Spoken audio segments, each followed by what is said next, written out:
Before we begin tonight's journey into one of history's most enduring mysteries, I want to ask for your support in a few small but meaningful ways. If you're enjoying this content, please consider using your hype points on this video. It truly helps the channel grow more than you could possibly know, and it allows me to keep creating these deep investigations for you. If you're listening on Spotify, leaving a review makes an incredible difference and helps others discover these stories. I'd also love to know what time it is where you are and where in the world you're tuning in from, but only if you feel like sharing. We absolutely love seeing where everyone is listening from, whether you're winding down for the night or just starting your day. And of course, if you enjoy this kind of content, subscribing means you'll never miss an investigation. Also, I want to give a special thank you to Steak Joan and Victoria for suggesting tonight's topic. Now let's get into tonight's story. There is a peculiar pattern in the history of exploration. For more than 500 years, people have searched for something they could never find. Expeditions were launched, fortunes were spent, lives were lost, maps were redrawn, rivers were navigated for the first time, jungles were hacked through, mountains crossed, and still nothing. They were looking for El Dorado. You know the name. Everyone does. The lost city of gold, the kingdom where streets were paved with precious metal and temples gleamed under the equatorial sun. It became the obsession of conquistadors, the dream of fortune seekers, and eventually the punchline of skeptics who dismissed it as pure fantasy. But here's the thing. What if El Dorado was real? Not in the way the stories describe it, but real nonetheless. What if it wasn't a city at all, but something far more complex? Something that was misunderstood from the very beginning and then systematically erased from history before anyone had the chance to understand what it truly was? Tonight, we're going to investigate a conspiracy that doesn't rely on secret societies or hidden documents. Instead, it's built on something far more insidious. The human tendency to see only what we expect to see and to dismiss everything else. This is a story about a civilization that became a myth not because it never existed, but because the people who found it couldn't recognize it for what it was. So turn down the lights, get comfortable, and let's begin our investigation into El Dorado, the civilization that became a myth. Chapter 1. The ritual that started everything. To understand how El Dorado became one of history's greatest mysteries, we need to go back to the beginning. Not to a lost city hidden in the jungle, but to a lake high in the mountains of what is now Colombia. The year is 1537. Spanish conquistadors have been in South America for several decades now, and they're hearing stories, always stories, the indigenous. Peoples they encounter, the ones who haven't yet fled or succumbed to disease, speak of many things. And one story in particular captures the Spanish imagination. It concerns a ritual practiced by the Misca people, a confederation of communities living in the highlands of the eastern Andes. The Misca are sophisticated. They have agriculture, trade networks, and complex social structures. They work gold with remarkable skill, creating intricate ornaments and ceremonial objects. But it's one specific ceremony that becomes the seed from which the El Dorado legend grows. According to the accounts that reach Spanish ears, when a new ruler comes to power among the Muisca, a ceremony takes place at Lake Guatavita. This lake sits in a volcanic crater, its waters dark and deep, surrounded by mountains. The ritual is elaborate. The new leader is said to be covered in a sticky resin, and then gold dust is applied to his entire body until he shimmers like a living statue. A raft is prepared, and the golden leader boards it along with attendants carrying offerings, more gold, emeralds, and other precious items. They paddle to the centre of the lake. There, in a moment of spiritual significance, the offerings are thrown into the water. Then the leader himself dives in, washing away the gold dust in an act of humility and transformation. When he emerges, he's no longer covered in gold. He has been reborn as a ruler. The Spanish hear this story, and they fixate on one detail above all others, a man covered in gold. They begin calling this figure El Dorado, which simply means the golden one in Spanish. El Dorado is not a place, it's a person. It's a title, really, or a description of a ritual role. But stories have a way of changing as they travel. Details get added, context gets lost, and the human imagination, especially when gold is involved, tends to run wild. The conquistadors are not anthropologists. They're not there to understand indigenous cultures. They're there to extract wealth, and they've already seen what the Inca possessed. They've witnessed the ransom room of Atahualpa filled with gold beyond measure. They know that massive quantities of precious metal exist in this continent. So when they hear about a golden man participating in a ceremony that involves throwing gold into a lake, their minds don't stop there. If there's enough gold to coat a man and throw artifacts into a lake as offerings, they reason, then there must be far more gold somewhere nearby. There must be a source, a treasury, a city perhaps where gold is so abundant that covering a person in it is merely ceremonial. The story spreads through the Spanish colonies. It reaches the Caribbean. It travels back to Spain. And with each retelling, it grows. The golden man becomes less important. The gold itself becomes the focus. And slowly, imperceptibly, El Dorado transforms from a person into a place. But there's something important to understand here. Something that becomes central to our investigation. The Miska ritual was real. Lake Guatavita is real. Gold artifacts have been recovered from its waters. The ceremony happened. The Spanish didn't invent it out of nothing. What they did instead was reinterpret it through their own cultural lens.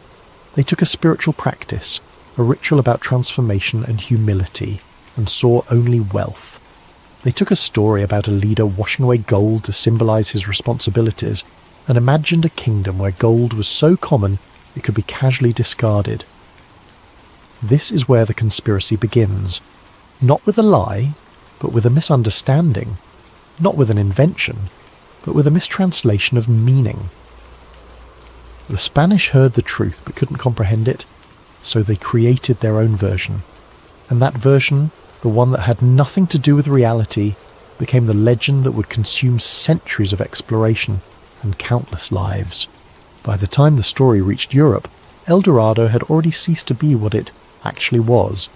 It had become something else entirely, something that would prove impossible to find because it existed only in the imagination of those who sought it. But here's the crucial question. If the Spanish and other Europeans were so fixated on finding a city that never existed, what were they walking past while they searched? What did they fail to see because they were looking for the wrong thing? Chapter 2. When a man became a city. The transformation of El Dorado from a ritual figure into a legendary city didn't happen overnight. It was a gradual process driven by ambition, greed, and the limitations of 16th century communication. But once it began, it accelerated quickly, and the story that emerged bore almost no resemblance to the truth it had started from. Let's trace this evolution. First, El Dorado is a man, a leader covered in gold dust during a ceremony. This is the version that exists in the actual indigenous culture of the Miska, but as Spanish conquistadors spread the tale among themselves, the focus shifts. The man becomes less important than what he represents. If one man can be covered in gold, there must be a place where that gold comes from. So El Dorado becomes a city. Not just any city, but one where gold is so plentiful that it's used for decoration, for buildings, for streets. The city is imagined as being somewhere beyond the mountains, hidden in a valley or deep in the jungle. Its location is always just out of reach, always one more expedition away. But a city isn't impressive enough for a story travelling across an ocean to a continent hungry for tales of New World wonders. So El Dorado grows again. It becomes a kingdom, not just a single city, but a realm, ruled by a king who possesses unimaginable wealth. The kingdom has armies, tribute systems, and vassal territories. It has everything that European monarchies have, but covered in gold. And still, the story isn't done. By the time it reaches the courts of Europe, El Dorado has become an empire, a lost civilization on par with Rome or Egypt. Its cities are countless. Its wealth is infinite. Its people live in luxury unknown even to European nobility. It's not just rich, it's the richest place that has ever existed or could exist. Now here's where the conspiracy interpretation becomes compelling. These transformations weren't random. They followed a pattern. Each version of the story made El Dorado more appealing to European audiences and more justifiable as a target for exploration and conquest. A ritual about spiritual transformation didn't inspire investment. But an empire of gold, that could launch 1,000 ships. Spanish chroniclers played a crucial role in this transformation. Men who had never set foot in South America wrote elaborate descriptions of El Dorado, based on second-hand accounts, rumours, and their own imaginations. They gave it architecture, they described its government, they invented its history, and because these accounts were written in official reports and published documents, they gained an air of authority. Consider the incentives at play. A conquistador who returned from the New World empty-handed was a failure, but a conquistador who returned with tales of a golden empire just beyond his reach. He could secure funding for another expedition, he could maintain his reputation, he could keep the dream alive, and with it, his own prospects, so reports were embellished. Possible sightings were exaggerated. Indigenous people, under interrogation or torture, might have told their captors what they wanted to hear. And the legend grew, not despite the lack of evidence, but because of it. The absence of El Dorado proved only that it was better hidden than anyone thought. There's a psychological phenomenon at work here. When people desperately want something to be true, they become remarkably skilled at interpreting ambiguous information in its favour. A distant city seen through jungle mist becomes El Dorado. A rumour about a wealthy chief upstream becomes proof of the Golden Empire. The more expeditions failed, the more elaborate the explanations for those failures became. But here's the crucial point that often gets overlooked. While Europeans were busy transforming a Miska ritual into an imaginary empire, they were actually encountering real civilizations. They were seeing evidence of complex societies, sophisticated engineering, and large populations. But because none of it matched their preconceptions about what El Dorado should look like, they dismissed it, or failed to document it properly. The conspiracy isn't that El Dorado existed exactly as the legends described. The conspiracy is that Europeans were so fixated on finding gold-covered cities that they were blind to the actual achievements of the civilizations around them. They were looking for European-style empire building and missing entirely different but equally impressive forms of social organization. Gold, in many indigenous South American cultures, wasn't primarily about wealth in the European sense. It was about symbolism, spirituality, and social relationships. It marked status not through accumulation, but through redistribution. It connected the earthly and the divine. But Europeans couldn't see this because they projected their own economic system onto everything they encountered. So El Dorado became a fantasy that obscured reality. It became a story that was safer and more profitable to tell than the truth. And most importantly, it became an excuse for continued exploration, for pushing deeper into indigenous territories, for justifying conquest and extraction. As long as El Dorado remained unfound, there was always a reason to keep searching, keep invading, keep taking. The man covered in gold dust performing a ritual of humility and transformation had become an empire that justified empire. The ceremony that celebrated a leader's responsibility to his people had become a legend that enabled their destruction, and history would remember only the legend, not what it had replaced. Chapter 3. The First Expeditions. With the legend of El Dorado firmly established in the European imagination, it was only a matter of time before someone organised a serious expedition to find it. The first major attempt came in 1539 and was led by Gonzalo Pizarro, the younger brother of Francisco Pizarro, the man who had conquered the Inca Empire. Gonzalo had a reputation to uphold and a fortune to make. His brother had captured unimaginable wealth from the Inca, and Gonzalo wanted his own legendary discovery. He'd heard the stories about El Dorado, and more specifically about a place the Spanish were calling La Canela, the land of cinnamon, somewhere east of the Andes where both spices and gold supposedly existed in abundance. The expedition was massive. Gonzalo assembled around 220 Spanish soldiers, along with approximately 4,000 indigenous people forced to serve as porters and guides. They brought horses, pigs, llamas and dogs. They carried weapons, tools and supplies for what they thought would be a journey of a few months at most. They had no idea what they were walking into. The expedition departed from Quito in what is now Ecuador and headed east toward the Amazon basin. Almost immediately things began to go wrong. The terrain was far more difficult than anyone had anticipated. The jungle was dense, the mountains steep. Rain fell constantly. Supplies rotted. Animals died. The indigenous guides, who had been taken from their homes by force, began to disappear into the forest whenever possible. Months passed. They found neither cinnamon in profitable quantities nor any sign of El Dorado. Food became scarce. The soldiers started eating their horses, then their dogs. Disease spread through the expedition. Men died from fever, infection, and starvation. Gonzalo made a decision. He would build boats and send a portion of the expedition ahead down the rivers to search for supplies and information. He placed his second-in-command, Francisco de Orellana, in charge of this advance party. Orellana took about 50 men and set off down what would eventually be identified as the Napo River, a tributary of the Amazon. This is where the story takes a turn that's crucial to our investigation. Orellana and his men descended the river much faster than anyone anticipated.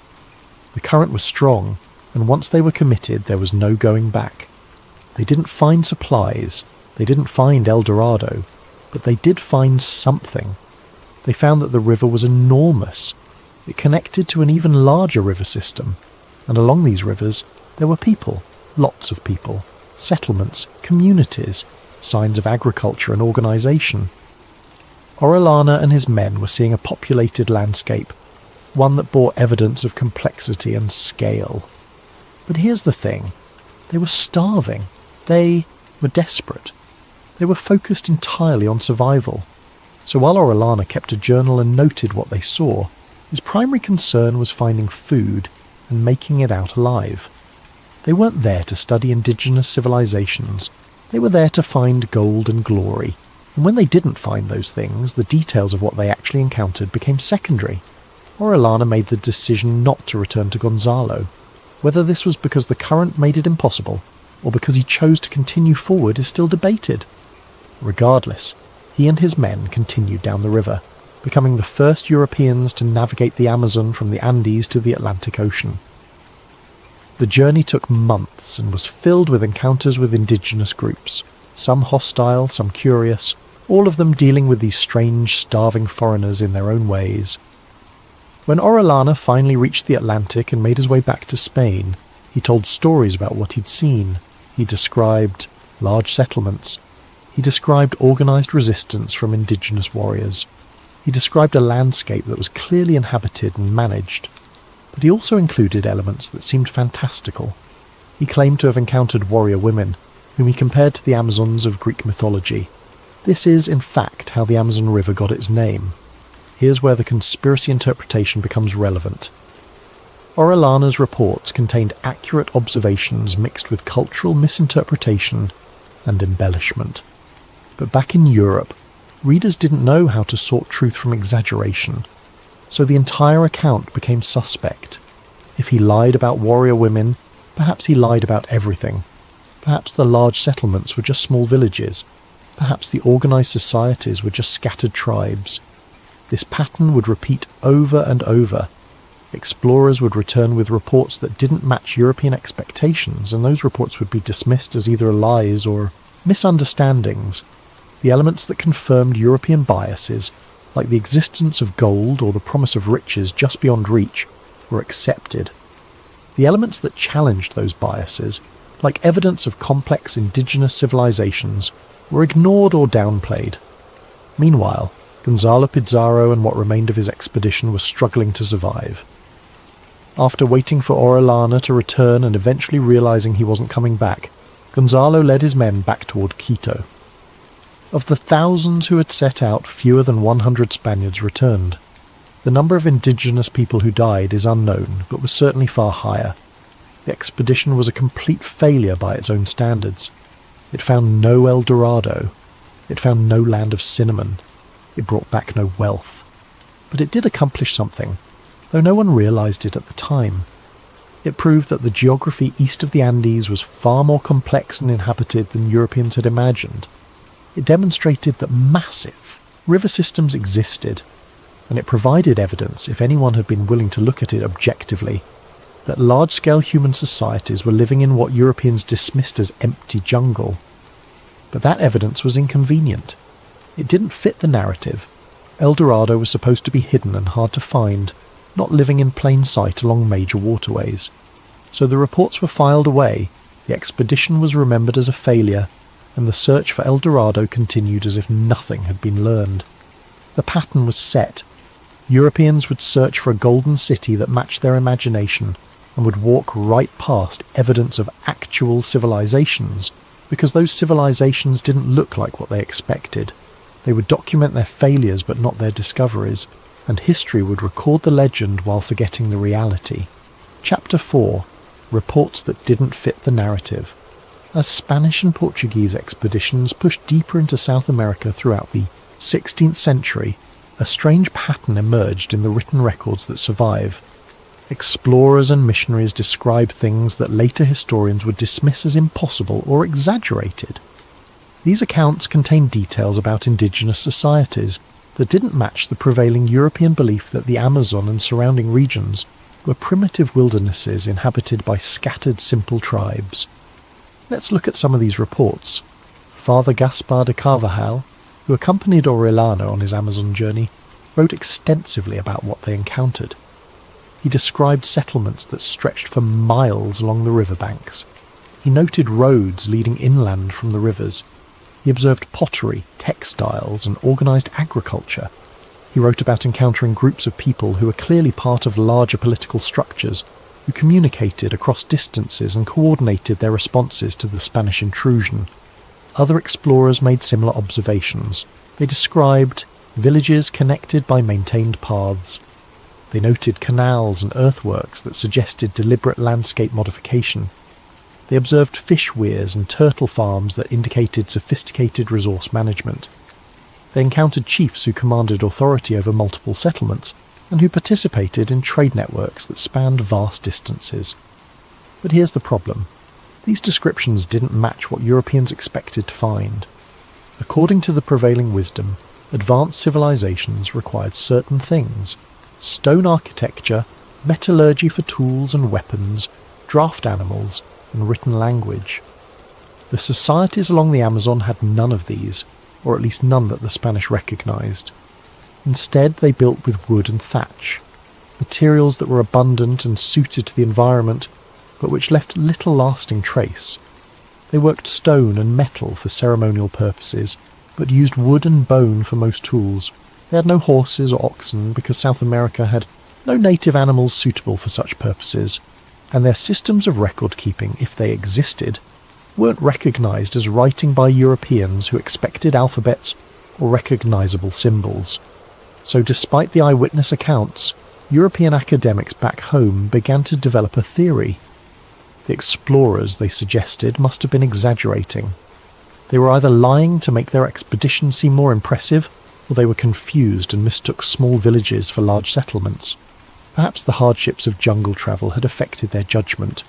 Perhaps they were simply seeing what they wanted to see. This dismissal was convenient for multiple reasons. First, it maintained European assumptions about civilization and progress. If the Amazon couldn't support advanced societies, then European civilization remained unique and superior. Second, it simplified colonial policy. If the region was sparsely populated by simple tribes, then European claims to the territory seemed more legitimate. And third, it explained away the failure to find El Dorado. If there were no advanced civilizations in the region, then of course there was no Golden City.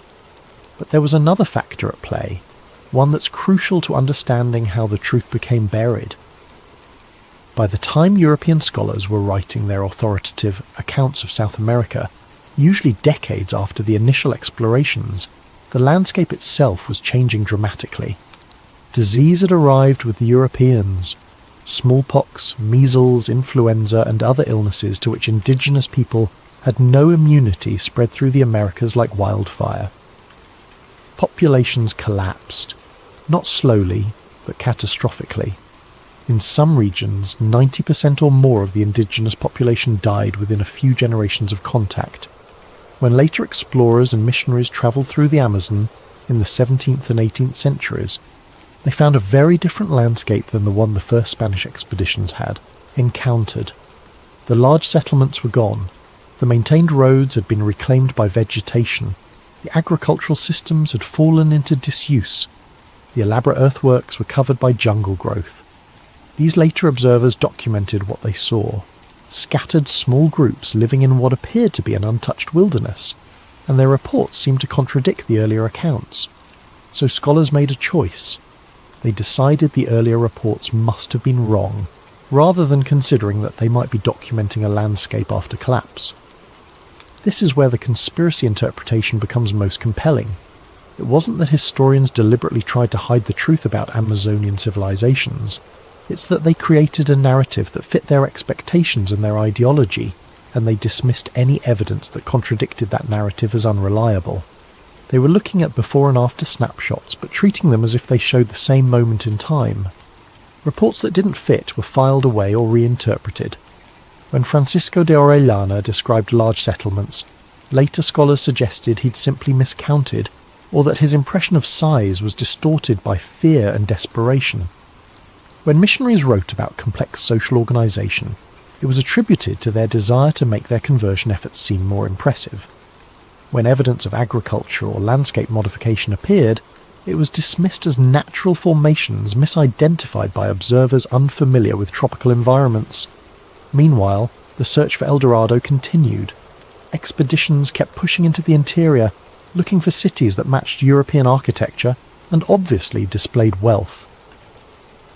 They wanted to find temple complexes like those of the Maya or Inca, something unmistakable and permanent. They couldn't conceive that advanced civilization might take different forms, might build with different materials, might express wealth and power through means other than accumulation and display, so they missed it. They walked past evidence of sophisticated societies because those societies didn't conform to European definitions of civilization.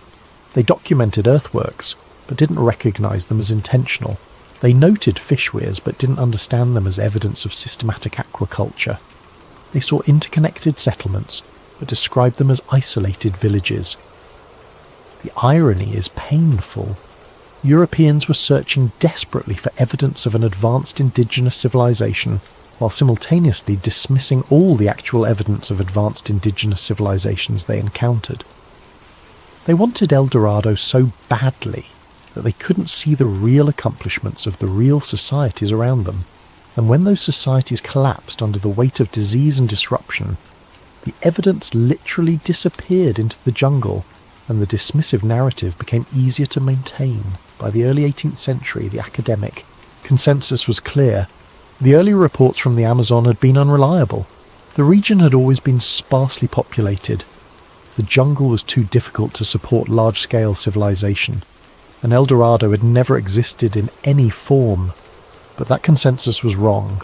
Not about El Dorado, the city of gold, which truly was a myth, but about everything else.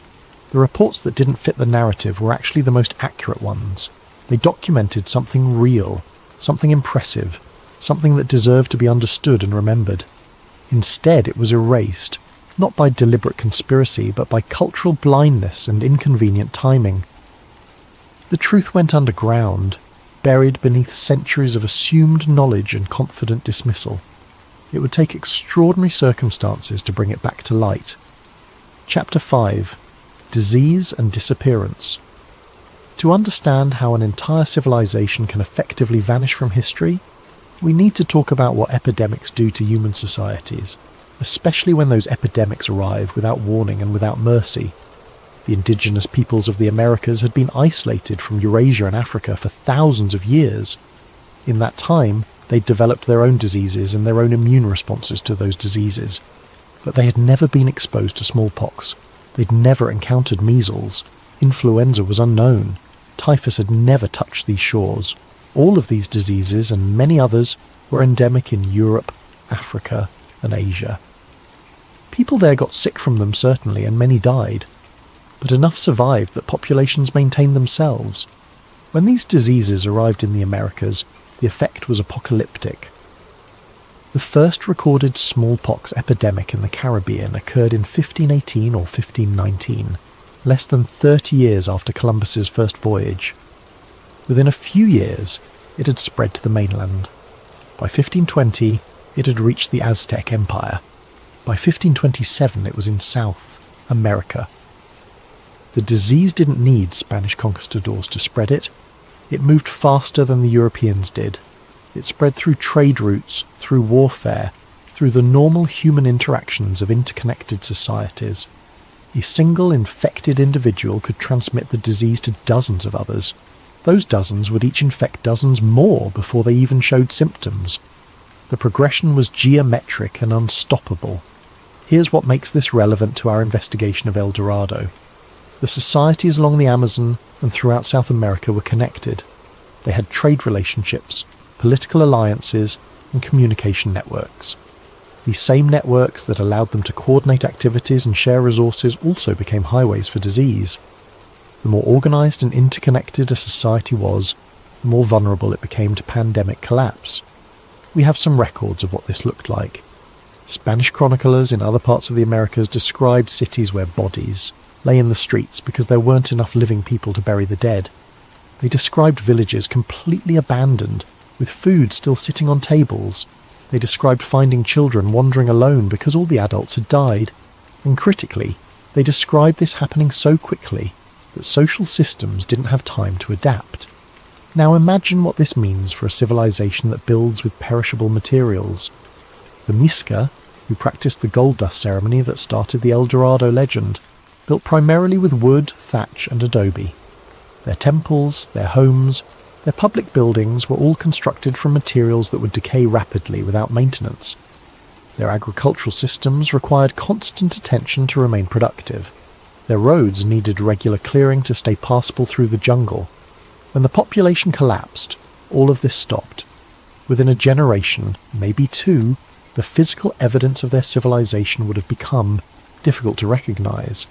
The jungle, which had been managed and controlled, reclaimed everything with astonishing speed. Wooden structures rotted and fell, thatch roofs disintegrated, adobe walls melted in the rain, roads disappeared under vegetation, agricultural terraces slumped and eroded. But it wasn't just the physical infrastructure that vanished. It was the knowledge. Indigenous societies in the Americas didn't have written language as Europeans understood it. Their knowledge was preserved through oral tradition, through apprenticeship, through community memory. When the elders died, entire libraries of information died with them. Technical knowledge about engineering and agriculture, historical knowledge about the past, spiritual knowledge about ceremonies and their meanings, all of it was lost when the people who held it didn't survive to pass it on. This is the tragedy at the heart of the El Dorado conspiracy. By the time Europeans were seriously trying to document and understand indigenous societies in South America, those societies had already been devastated. The Spanish were encountering the survivors of a catastrophe, not intact civilizations. But they didn't realize this.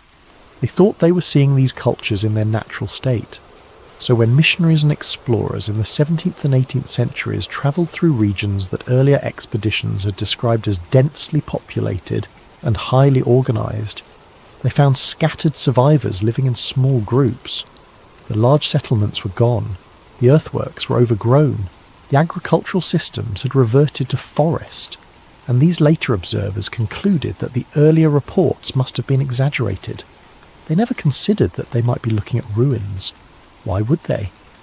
There were no stone buildings crumbling picturesquely in the jungle. There were no obvious monuments to a fallen empire. Everything had simply been absorbed back into the landscape, leaving almost no trace except the memories of the survivors, and even those were fragmentary and confused because the collapse had been so complete. The conspiracy isn't that someone deliberately destroyed evidence of these civilizations. The conspiracy is that disease did that job so thoroughly and so quickly that by the time anyone thought to document what had been lost, it was already gone. And then, instead of acknowledging this loss, European scholars decided it had never existed in the first place. There's another layer to this. The survivors of the epidemics weren't passive. Many of them deliberately moved away from areas where disease had struck. They abandoned the river valleys where population density had been highest and retreated into more isolated regions. They stopped building large settlements because they'd learned that concentration made them vulnerable. They became, in a sense, less visible by choice, as a survival strategy. So the Spanish searching for El Dorado in the late 16th and early 17th centuries were looking for large concentrations of people and wealth in a landscape where the indigenous population had learned to avoid concentration. They were looking for monuments and temples in a region where building anything large had become dangerous. They were looking for a civilization at its height in an area experiencing civilizational collapse. And they found nothing. Not because El Dorado never existed, but because what had existed was gone. Not the golden city of legend, obviously. That was never real.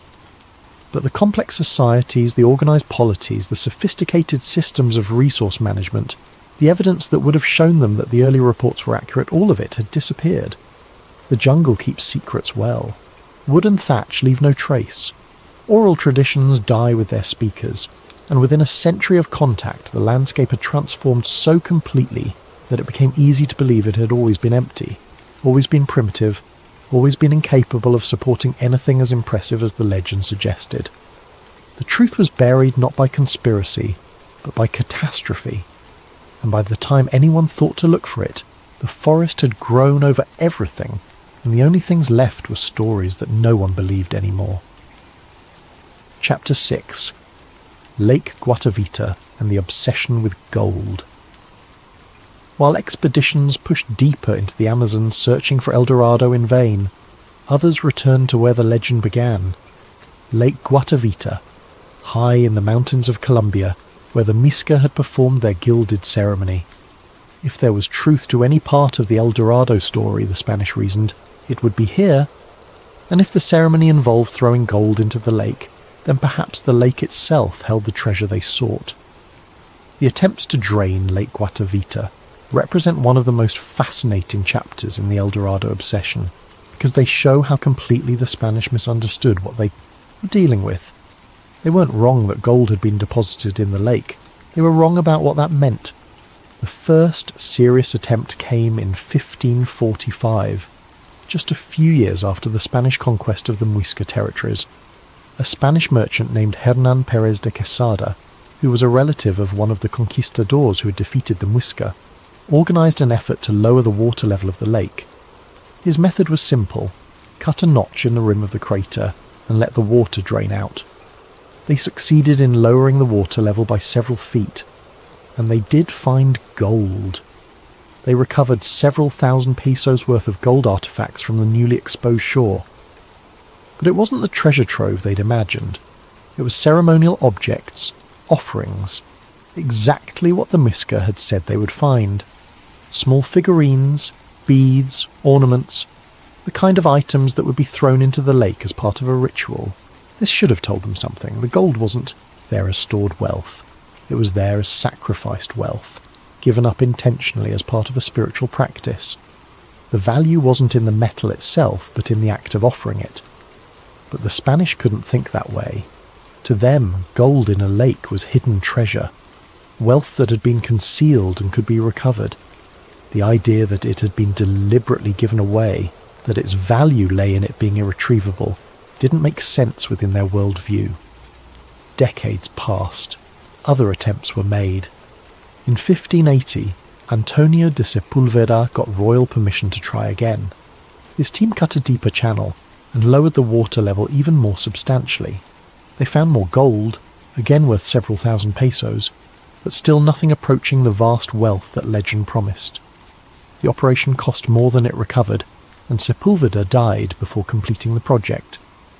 The notch they cut in the crater rim is still visible today, a permanent scar on the landscape left by gold fever, but the most ambitious attempt came much later, in 1823, when Colombian independence had just been won and the new government was looking for revenue. A company called the Contractors for the Discovery of the Treasures of Lake Guatavita formed, with shareholders and official backing. They planned to drain the lake entirely using more sophisticated engineering than had been available to the Spanish. The project took years and enormous resources. They extended and deepened the drainage channel. Slowly, laboriously, the water level dropped, and as it did, they found artifacts, gold ornaments, emeralds, pottery, Exactly what you'd expect from centuries of ceremonial offerings, but still no great treasure, no city worth of gold, no chamber filled with accumulated wealth. When they finally managed to lower the water to near the bottom, exposing the thick mud of the lake bed, the project faced a new problem. The mud was too deep and too soft to work in. It filled in their excavations as quickly as they dug them. And when they left the site overnight, the mud dried into a concrete-like consistency that was even harder to excavate. Eventually they abandoned the effort, having spent far more than they recovered. The final major attempt came in 1898, when an English company calling itself the Contractors Limited tried using more modern technology. They installed powerful pumps and eventually succeeded in draining the lake almost completely. The mud dried in the sun, and they were able to walk on the lake bed and search it systematically. They found artifacts, as everyone before them had, but again no great treasure. The project was a financial disaster. The company went bankrupt, and the equipment was left to rust at the site. Today, Lake Guatavita is protected. It's illegal to attempt to drain it or excavate it. It's recognised as an archaeological site and a place of cultural importance to the descendants of the Miska. But the history of attempts to drain it tells us something crucial about the El Dorado phenomenon. The gold was there. The Spanish weren't wrong about that, but they were wrong about what it meant. They projected their own economic system, which valued accumulation and storage of wealth, onto a culture that valued redistribution and sacrifice of wealth. They couldn't conceive that throwing gold into a lake was the point, not an inconvenient obstacle to recovering it later. This misunderstanding was built into every expedition that searched for El Dorado. They were looking for a treasure vault, a storehouse, a concentrated collection of wealth. But if the actual sophisticated societies in the region treated gold as the Miska did, as something to be given away rather than hoarded, then there would be no treasure vault to find. The wealth would be dispersed, sacrificed, incorporated into objects and artifacts distributed throughout the society rather than locked away in a central location. The Europeans were looking for a dragon's hoard, essentially.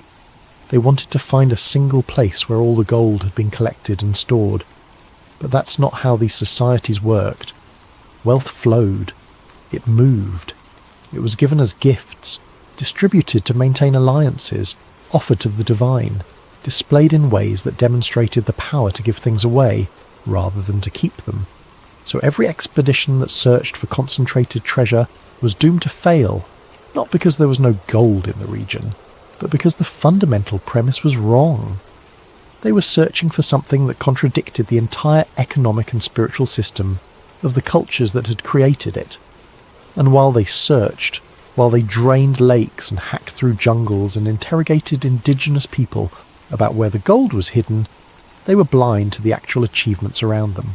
The sophisticated agriculture, the complex social organisation, the impressive engineering, all of it was invisible to people whose definition of civilization required the accumulation of precious metals in specific European-approved forms. Lake Guatavita was drained multiple times, scarred, exploited, all in search of a treasure that was never there in the way the Spanish imagined. The real treasure, the understanding of a different way of organising society and thinking about value, was there the whole time.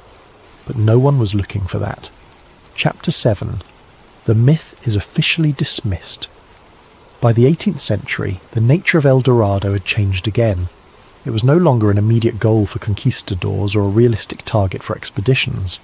Instead, it had become an embarrassment, a cautionary tale about the dangers of credulity and greed. European scholars, particularly those associated with the Enlightenment, began systematically dismissing the El Dorado legend as pure fantasy. This dismissal wasn't random. It was part of a broader effort to separate legitimate exploration from what was seen as superstitious treasure hunting. The age of scientific rationalism had arrived, and with it came a desire to establish credible, fact-based accounts of geography and human societies. El Dorado didn't fit this new framework. The verdict was clear. El Dorado had never existed. It was a myth from start to finish, a combination of indigenous tall tales and European gullibility. The conquistadors who had searched for it were viewed as foolish, driven by greed to pursue an obvious fantasy. The indigenous accounts that had started the legend were dismissed as either deliberate deceptions, cultural misunderstandings, or simply invented by the Spanish themselves to justify their explorations. This official dismissal served multiple purposes. First, it allowed European powers to close a chapter on a particularly embarrassing aspect of colonial history. Hundreds of people had died searching for El Dorado. Enormous resources had been wasted. Reputations had been ruined. By declaring the whole thing a myth, authorities could move on without having to account for the cost. Second, it reinforced European intellectual superiority. If El Dorado never existed, then the Spanish conquistadors who believed in it were fools. Yes, but the indigenous peoples who supposedly told them about it were either liars or savages whose stories couldn't be trusted. Either way, European rationality came out on top. Third, and most importantly for our investigation, dismissing El Dorado meant dismissing everything associated with it. This included the early reports about the sophistication of Amazonian societies. If the explorers were wrong about El Dorado, scholars reasoned, they were probably wrong about everything else too. Their descriptions of large settlements, organised agriculture, and complex political systems could all be safely ignored. The timing of this dismissal is crucial. It happened after the indigenous population collapse, but before there were sophisticated archaeological techniques to investigate what had been lost. European scholars in the 1700s were confidently declaring that the Amazon had always been sparsely populated, based primarily on the observations of travellers who were seeing the region after the catastrophe, not before it. Indigenous knowledge was systematically excluded from this process. The descendants of the Muisca and other groups knew their own history. They had oral traditions that spoke of their ancestors' achievements. But in the European academic framework of the time, oral history wasn't considered reliable. If there were no written records, no stone monuments, no obvious ruins, then the past might as well not have existed. This is where the conspiracy interpretation becomes most powerful. There wasn't a secret cabal working to hide the truth about El Dorado. The conspiracy was structural and ideological. European intellectual culture created a framework where certain kinds of evidence were valued and others were dismissed. Stone architecture counted. Oral tradition didn't. Written language counted. Sophisticated social organisation without written records didn't. Accumulated wealth counted. Redistributed wealth didn't. Within this framework, the achievements of Amazonian and Andean societies became literally invisible. They could be looked at directly and still not be seen, because the observers didn't have the conceptual tools to recognise what they were looking at. And once the official narrative was established that these regions had always been primitive, that narrative became self-reinforcing. Explorers and scientists who visited the region in later centuries went expecting to find sparse populations and simple societies. That's what the academic literature told them to expect. So when they saw earth mounds, they assumed they were natural formations. When they heard about ancient civilizations from indigenous informants, they assumed it was mythology or exaggeration. When they found artifacts that suggested organization and sophistication, they classified them as anomalies or outliers. The dismissal of El Dorado became a shield that protected European assumptions about civilization, progress, and racial hierarchies. If there had never been advanced societies in the Amazon, then European colonization didn't destroy anything important. The region was terra nullius, empty land waiting to be claimed and exploited. The people living there were in a state of nature, lacking civilization and therefore in need of European guidance and control. This narrative was convenient politically, economically, and psychologically. It justified ongoing exploitation. It excused past atrocities. And it preserved European self-image as the world's civilizing force. All it required was ignoring a substantial body of evidence and dismissing the knowledge and testimony of indigenous peoples themselves. By the time the 19th century arrived, El Dorado had been thoroughly mythologized. It appeared in literature as a symbol of impossible dreams and foolish quests. It was invoked as a metaphor for anything that promised great rewards but could never be attained. The real history, the complex story of what had actually happened, was buried under layers of legend and scholarly dismissal. But here's the thing about truth. It doesn't actually disappear just because it's been declared non-existent. It waits. And sometimes, when the right tools or the right perspective becomes available, it resurfaces in ways that can't be ignored. Chapter 8. Modern discoveries change the story. For most of the 20th century, the academic consensus about the Amazon remained unchanged. The region was understood to be incapable of supporting large, complex societies. The jungle soil was too poor. The climate was too harsh. The environment was too challenging. Any reports suggesting otherwise were dismissed as exaggeration or misunderstanding, just as they had been for centuries. But then technology changed everything. In the late 20th century, remote sensing technology became sophisticated enough to peer through the jungle canopy. Satellite imagery could detect subtle variations in vegetation that indicated human-made structures beneath the trees. And then came LIDAR, light detection and ranging, which uses laser pulses to create detailed three-dimensional maps of the ground surface, even when that surface is hidden under dense forest. The first hints came from the Beni region of Bolivia in the 1960s and 70s. Researchers flying over the area noticed geometric patterns on the ground, visible during certain seasons or in certain light. These patterns were earthworks, clearly artificial, far too regular to be natural. They covered enormous areas, and there were hundreds of them. As technology improved and surveys expanded, the scale of discovery became staggering. Across the Amazon basin, hidden beneath the jungle, there were earthworks everywhere. Not random mounds or simple ditches, but sophisticated planned structures. Geoglyphs, massive geometric shapes carved into the landscape. Raised agricultural fields that demonstrated advanced water management. Networks of canals connecting sites separated by miles. Defensive earthworks surrounding settlement areas. In Brazil, researchers found evidence of what they called the pre-Columbian road network. These weren't paths, but engineered routes, with causeways, bridges, and connections between settlements. The Amazon, it turned out, had never been the untouched wilderness that modern people imagined. It had been managed, organised, and extensively modified by human activity. More discoveries followed. In the Ecuadorian Amazon, LIDAR revealed massive urban complexes hidden under the forest, with plazas, residential areas, and elaborate drainage systems. In the upper Amazon, archaeologists found terra preta, or dark earth, a type of highly fertile soil that can only be created through long-term human activity. This soil covered vast areas, suggesting that the pre-Columbian population had been far larger than anyone had believed. The numbers are still being calculated, but current estimates suggest that the Amazon basin may have supported anywhere from 8 to 20 million people before European contact. The region wasn't sparsely populated at all. It was home to complex, organised societies that had been modifying and managing the landscape for thousands of years. This evidence is exactly what the early Spanish explorers described. Large settlements, engineered landscapes, organised agriculture, roads and communications networks. The reports that had been dismissed for centuries as exaggeration or fantasy were accurate.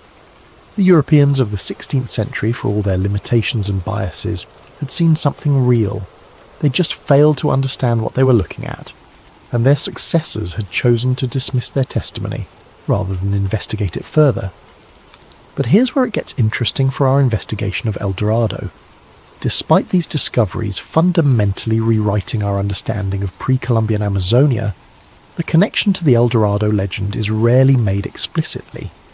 Modern archaeologists and anthropologists are careful to avoid the term, afraid that using it will taint their work with associations of treasure hunting and fantasy. So we have a strange situation.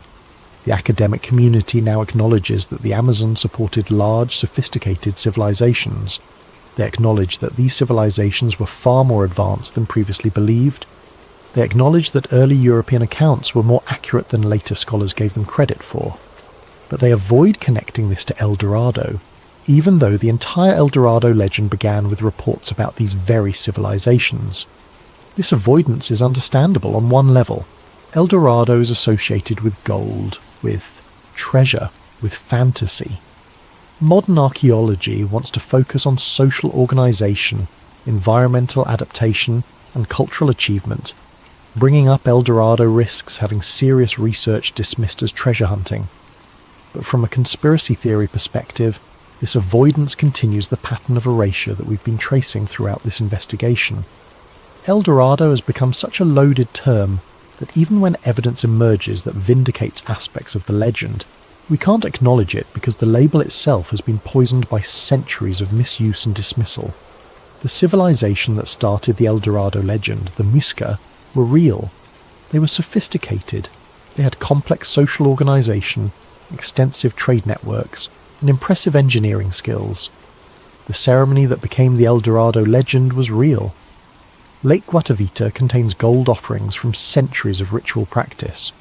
The early Spanish reports about encountering large organised societies in the Amazon were real. All of this has now been confirmed by archaeological and geographical evidence.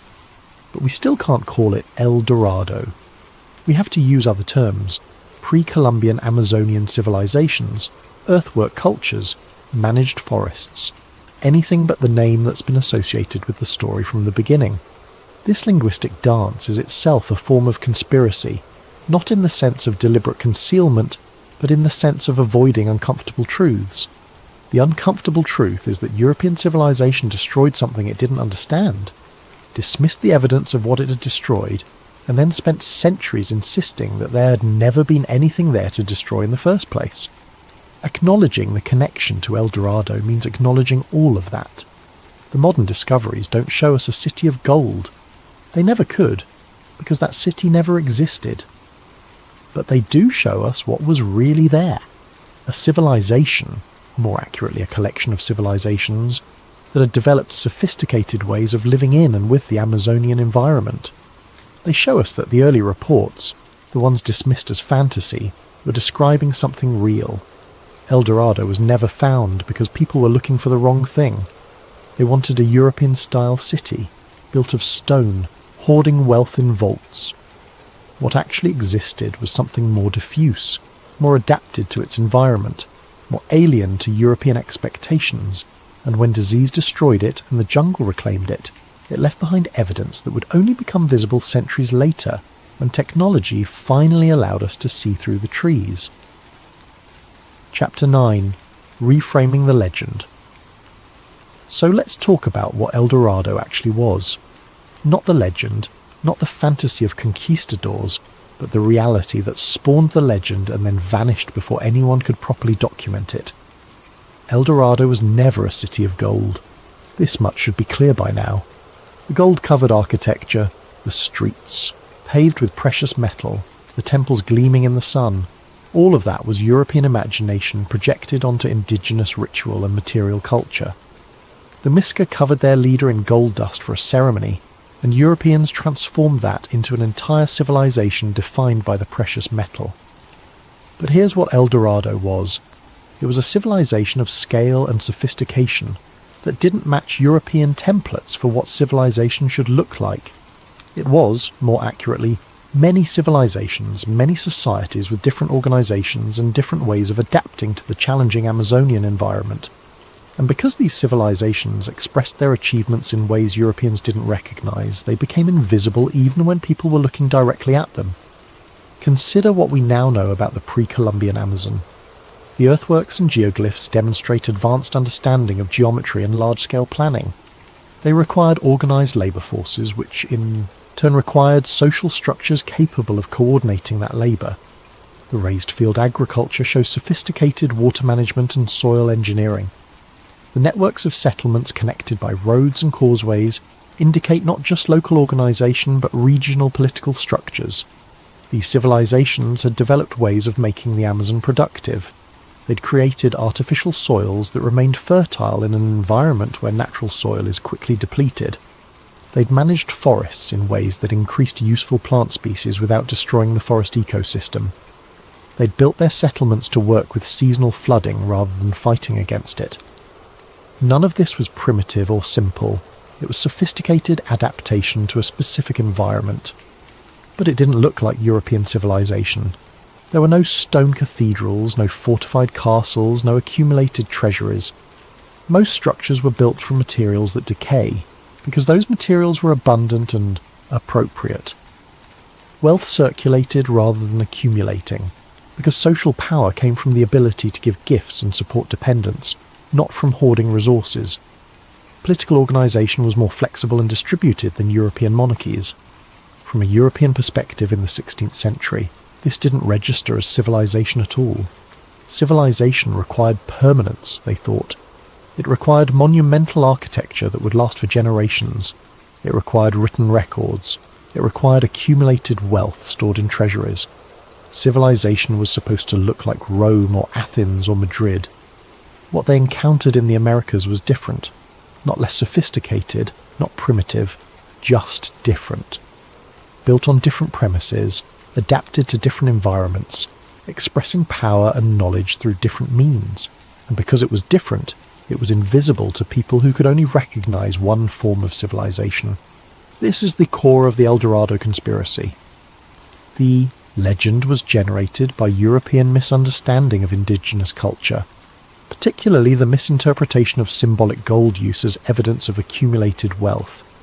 Then, when disease destroyed the societies that had generated those cultural practices, Europeans walked through the ruins and declared that there had never been anything there.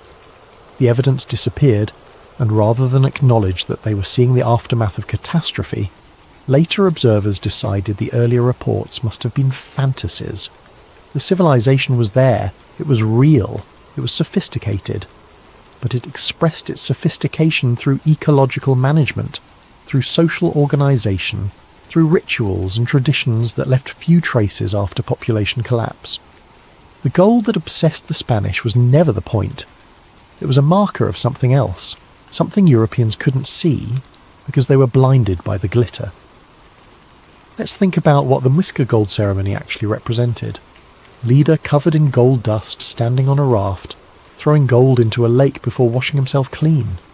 From a European perspective, this was waste, incomprehensible extravagance. Why would you throw away gold? But from the Muisca perspective, it wasn't waste. It was investment in the spiritual realm. It was demonstration of the leader's fitness to rule not through his ability to accumulate, but through his willingness to sacrifice. The gold went into the lake and stayed there, irretrievable, because that was the point. The leader gave up wealth to show he understood that his power came with responsibilities, not privileges. This kind of thinking was alien to the conquistadors. Their entire economic system was built on accumulation, on ownership, on the concentration of wealth in the hands of the powerful. The idea that throwing away gold could be more valuable than keeping it didn't compute. So they invented an explanation that made sense to them. There must be so much gold that they can afford to waste it. And if they can waste this much, imagine how much they must have stored away. The Spanish projected their own economic logic onto a completely different system, and then went searching for something that their projection had created but which had never existed. Meanwhile, all around them, there was evidence of actual achievement, actual sophistication, actual civilization. But they couldn't see it because they were looking for treasure. El Dorado, reframed, is the story of a civilization that was real but incomprehensible to the people who encountered it. It's the story of how cultural blindness can make entire societies invisible. It's the story of how, when that civilization collapsed, the evidence of its achievements vanished so completely that later generations could convince themselves it had never been there at all. The conspiracy isn't that someone deliberately hid El Dorado. The conspiracy is that an entire system of thought, an entire intellectual framework, made it impossible to see what was actually there, and when that framework was challenged by evidence, the evidence was dismissed rather than the framework being revised. But now the evidence is undeniable. The earthworks are there, the terra preta is there, the remnants of causeways and canals and managed forests are there. We can see it now, with modern technology and modern archaeological methods. We can see that the early Spanish reports were more accurate than anyone gave them credit for. We can see that the Amazon supported large, sophisticated societies. We just have to be willing to stop looking for the fantasy and start seeing the reality. El Dorado was never the city of gold, but it was something just as remarkable. A civilization that thrived in one of the world's most challenging environments, that developed unique solutions to unique problems, and that deserved to be understood on its own terms rather than dismissed because it didn't match European expectations. That civilization is what was lost. Not gold, but knowledge. Not treasure, but understanding. And that loss is far more tragic than any empty treasure vault could ever be. Chapter 10. Why the Truth Stayed Buried. We're near the end of our investigation, so let's address the question that might be nagging at you. If the evidence for sophisticated pre-Columbian Amazonian civilizations exists, if modern archaeology has confirmed much of what the early Spanish explorers reported, why isn't this common knowledge? Why don't we learn in school that El Dorado was, in a sense, real? The answer reveals the final layer of this conspiracy, the institutional and psychological resistance to rewriting established narratives, especially when those narratives serve to justify or minimize historical atrocities. Let's start with the academic angle. For centuries, the prevailing theory in archaeology and anthropology was environmental determinism. The Amazon, experts confidently declared, was incapable of supporting large populations. The soil was too poor, the protein resources too limited, the challenges too severe. This theory was taught in universities, published in textbooks, and formed the basis for countless research programs. Entire careers were built on this foundation. When evidence began emerging that contradicted environmental determinism, it didn't immediately overturn the paradigm. Instead, it was incorporated slowly, reluctantly, with extensive qualification. Each new discovery had to fight against decades of accepted wisdom. Researchers who challenged the consensus faced skepticism and sometimes outright hostility. Their findings were subjected to far more scrutiny than work that confirmed existing beliefs. This is how academic consensus works. It's conservative by design, slow to change, requiring overwhelming evidence before accepted theories are abandoned. This caution has benefits, preventing fads and bad ideas from gaining traction, but it also means that inconvenient truths can be suppressed or ignored for extended periods, not through deliberate conspiracy but through institutional inertia. Then there's the political angle. Acknowledging that the Amazon supported large, sophisticated civilizations before European contact means acknowledging that colonization destroyed those civilizations. It means confronting the scale of the catastrophe that disease and conquest created. It means admitting that the empty jungle narrative that justified centuries of exploitation was false. This acknowledgement has contemporary implications. Indigenous peoples in South America have been fighting for recognition of their territorial rights, their cultural autonomy, and their historical importance. If their ancestors created sophisticated civilizations, managed vast territories, and developed advanced technologies for living in the Amazon, then their claims to land and resources become much harder to dismiss. The narrative of primitive, tribes living in harmony with nature but lacking real ownership or development becomes untenable. So there's political resistance to the new archaeological findings, not always explicit but definitely present. Landowners who've cleared forest for ranches or farming don't want to hear that they've destroyed archaeological sites. Governments that have claimed Amazonian territory don't want their sovereignty questioned. Developers who want to build dams or extract resources don't want indigenous communities empowered by recognition of their sophisticated heritage. But there's also a psychological dimension to this resistance, and it's perhaps the most powerful of all. The El Dorado legend serves a purpose in Western culture. It's a cautionary tale about greed, a symbol of impossible dreams, a romantic story of adventure and loss. It's been incorporated into literature, film, and popular consciousness as a mythical place that never existed. Reframing El Dorado as something real, even if, different from the legend, disrupts this cultural narrative, it's cognitively uncomfortable. People don't like having their assumptions challenged, especially assumptions they've held since childhood.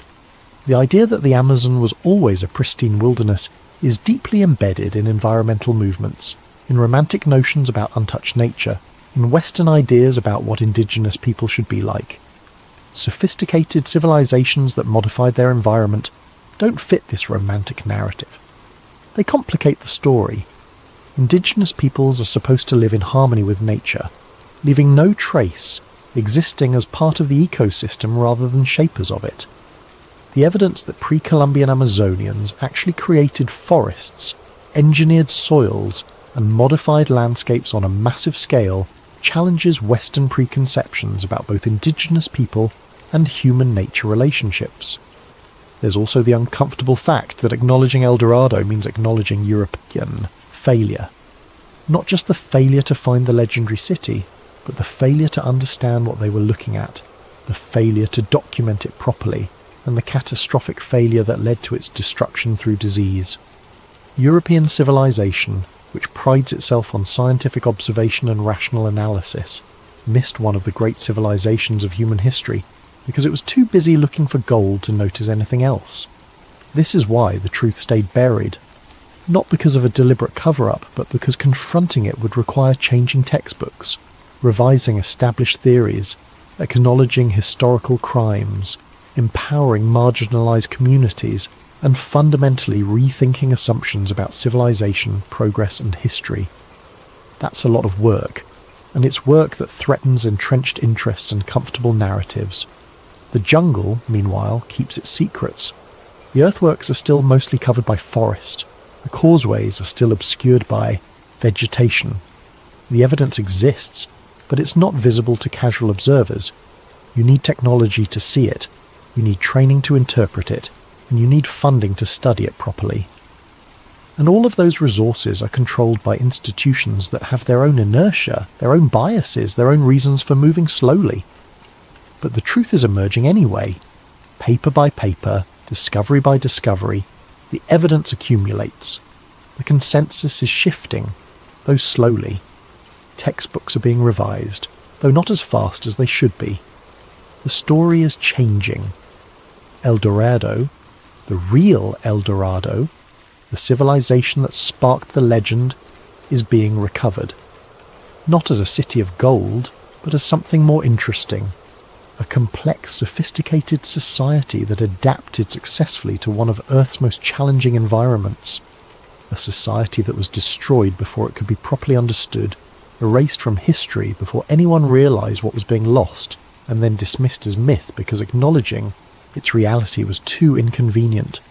The conspiracy wasn't a secret cabal hiding evidence in vaults.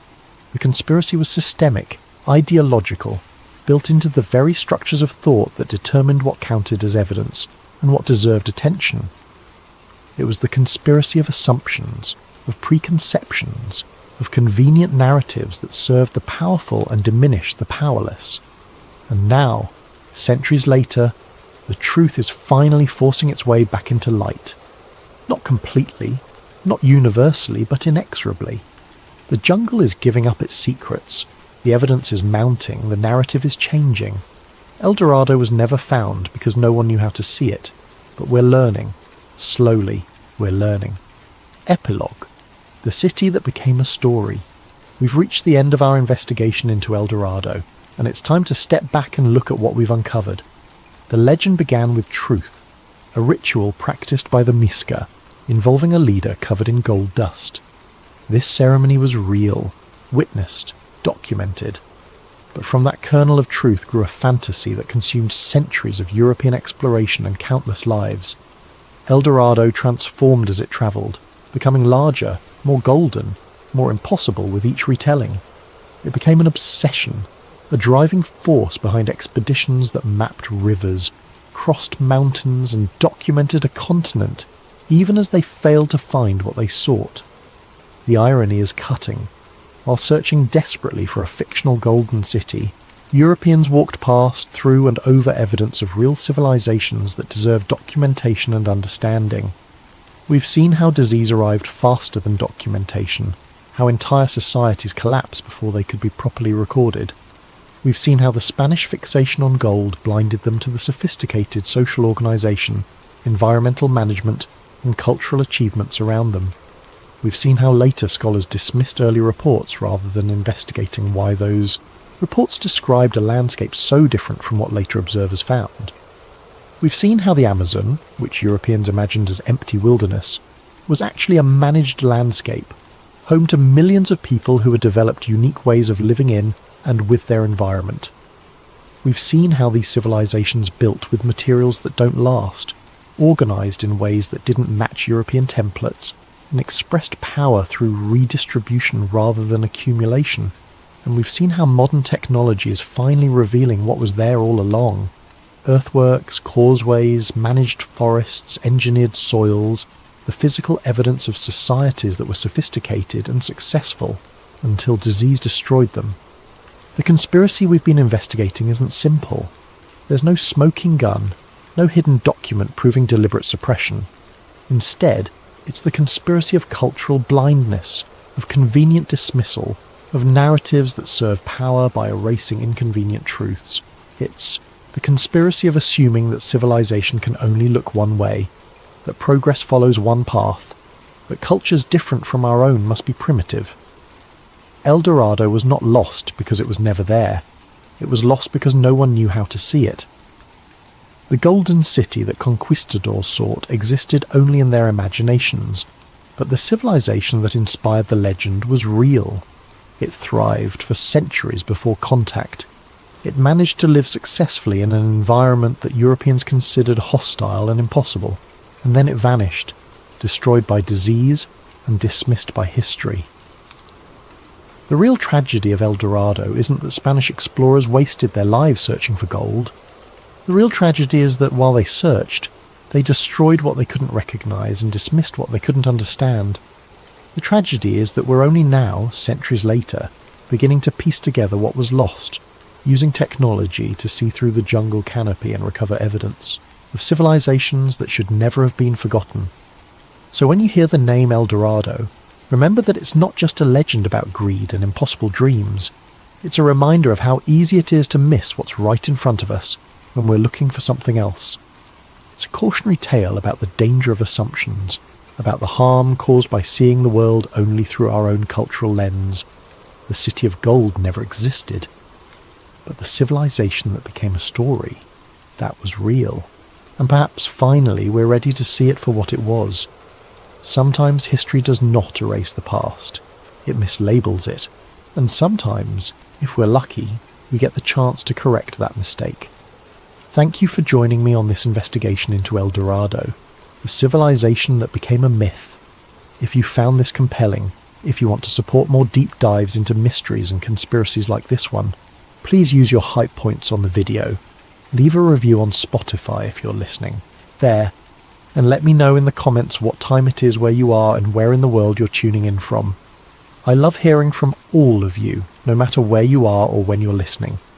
Until next time, sleep well, and remember, the truth is often stranger than the legends we create to replace it.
Before we begin tonight's journey into one of history's most enduring mysteries, I want to take just a moment to ask for your support.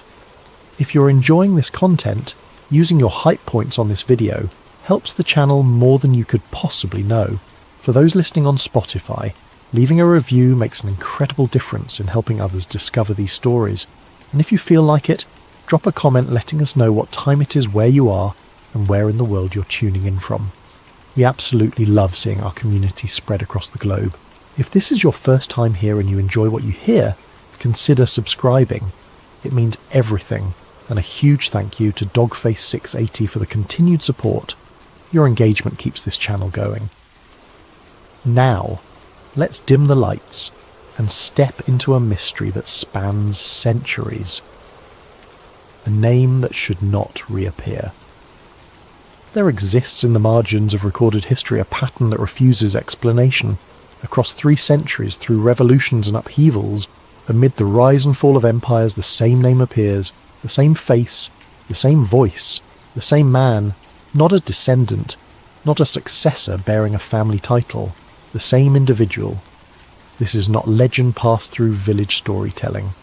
These are documented appearances in royal courts, witnessed by nobles, recorded by historians who had no reason to lie, and every reason to maintain credibility. The man's name was the Count of Saint-Germain. He possessed no confirmed place of birth. No verified death certificate exists. His origins remain deliberately obscured, his departure from history equally mysterious. Yet during his documented existence, he demonstrated knowledge that should have been impossible, spoke of events he could not have witnessed, and aged in ways that defied natural law. The central question is not whether Saint-Germain existed. That much is certain. Court records confirm it. Personal letters reference him. Paintings capture his likeness. The question that haunts researchers is far more unsettling. What if certain figures in history are not born in the conventional sense, but rather placed, positioned at critical moments across time, serving purposes we can only begin to comprehend? What if some individuals slip through the cracks of mortality itself? The Count of Saint-Germain represents either the most elaborate deception in European history, or evidence of something far stranger lurking beneath the surface of accepted reality. Tonight we examine the documented facts, the witness testimonies, the impossible coincidences, and the conspiracy theory that suggests this mysterious figure may have discovered something humanity was never meant to possess. The secret of life beyond death itself. Chapter 1. The first recorded appearances. The mid-1700s. Europe sits balanced between enlightenment and superstition, reason and ritual. Royal courts glitter with wealth and intrigue. It is into this world that the Count of Saint-Germain first emerges from historical shadow. He appears without preamble, without introduction from any known source. One moment the European aristocracy has never heard his name. The next, he's dining with kings. His first documented appearances place him in France, moving through the higher circles of society with an ease that suggests long-standing familiarity. He speaks French without accent, though clearly it is not his native tongue. The same proves true for German, English, Italian, Spanish, Portuguese and Russian. He demonstrates working knowledge of Arabic, Chinese and Sanskrit. When asked about his origins, Saint-Germain offers only vague pleasantries. He is from the East. He has travelled extensively. His family name carries weight in certain circles, though he declines to specify which circles or where. The French court, accustomed to posturing nobility, finds his reticence oddly compelling rather, and suspicious. There is no desperation in his manner, no grasping for status or wealth. He seems already to possess both, though no one can trace the source. Horace Walpole, the English writer and politician, encounters Saint-Germain in London during this period. In a letter dated sometime in the 1750s, Walpole describes him as a man who has been everywhere, knows everything, and reveals nothing. Walpole notes the Count's remarkable musical ability, his knowledge of chemistry that borders on the supernatural, and his curious habit of speaking about historical events as though he had personally witnessed them. The Count moves to Prussia next, entering the orbit of Frederick the Great. Here again, he arrives with no formal introduction, yet gains immediate access to the most protected circles of power. Frederick, known for his sharp intellect and intolerance for fools, welcomes Saint-Germain as both guest and confidant. Records from the Prussian court describe evenings where Saint-Germain would perform on the violin with such mastery that professional musicians refused to play after him. He would discuss military strategy with generals, philosophy with scholars, and art with painters. Each conversation revealed depth that suggested decades of study, yet no one could recall him ever being young. In Italy, the pattern repeats. Venice welcomes him. Florence opens its doors. He moves through Italian high society like a ghost passing through walls, present but somehow not quite solid, there but never quite permanent. What strikes observers across all these locations is consistency. Saint-Germain dresses impeccably but without ostentation. He wears diamonds of unusual size and quality, yet shows no interest in acquiring more. He attends dinners but rarely eats, claiming a special diet that sustains his health. He drinks wine but seems never to become intoxicated.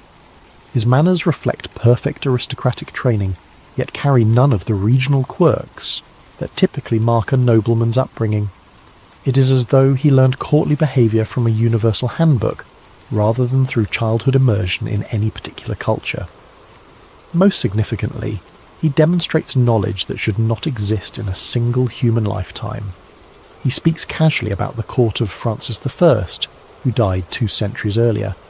He describes the personality of Anne Boleyn with the familiarity of personal acquaintance. When pressed, he laughs off such comments as the product of extensive reading and vivid imagination. But those who hear him speak sense something else. The details are too specific, the emotional texture too precise. He does not describe these figures as one recounts facts from books, but as one remembers actual people. The European elite, sophisticated and worldly, finds itself unable to categorize this strange visitor. He is clearly educated, clearly wealthy, clearly connected. But to what? To whom? No family claims him. No nation owns him. He appears to exist outside the normal structures that define identity in 18th century society. And as the years pass, a more disturbing observation begins to circulate in whispered conversations at royal gatherings. The Count of Saint-Germain does not age. Chapter 2. The Man Who Did Not Age. Time leaves marks. This is fundamental to human existence. Children become adults.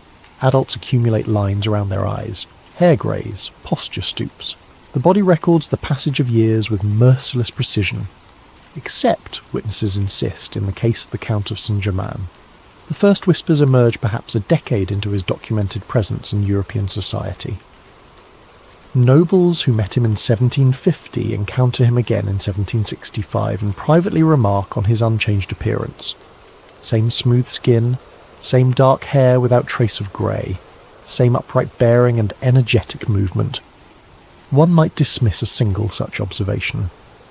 Memory proves unreliable.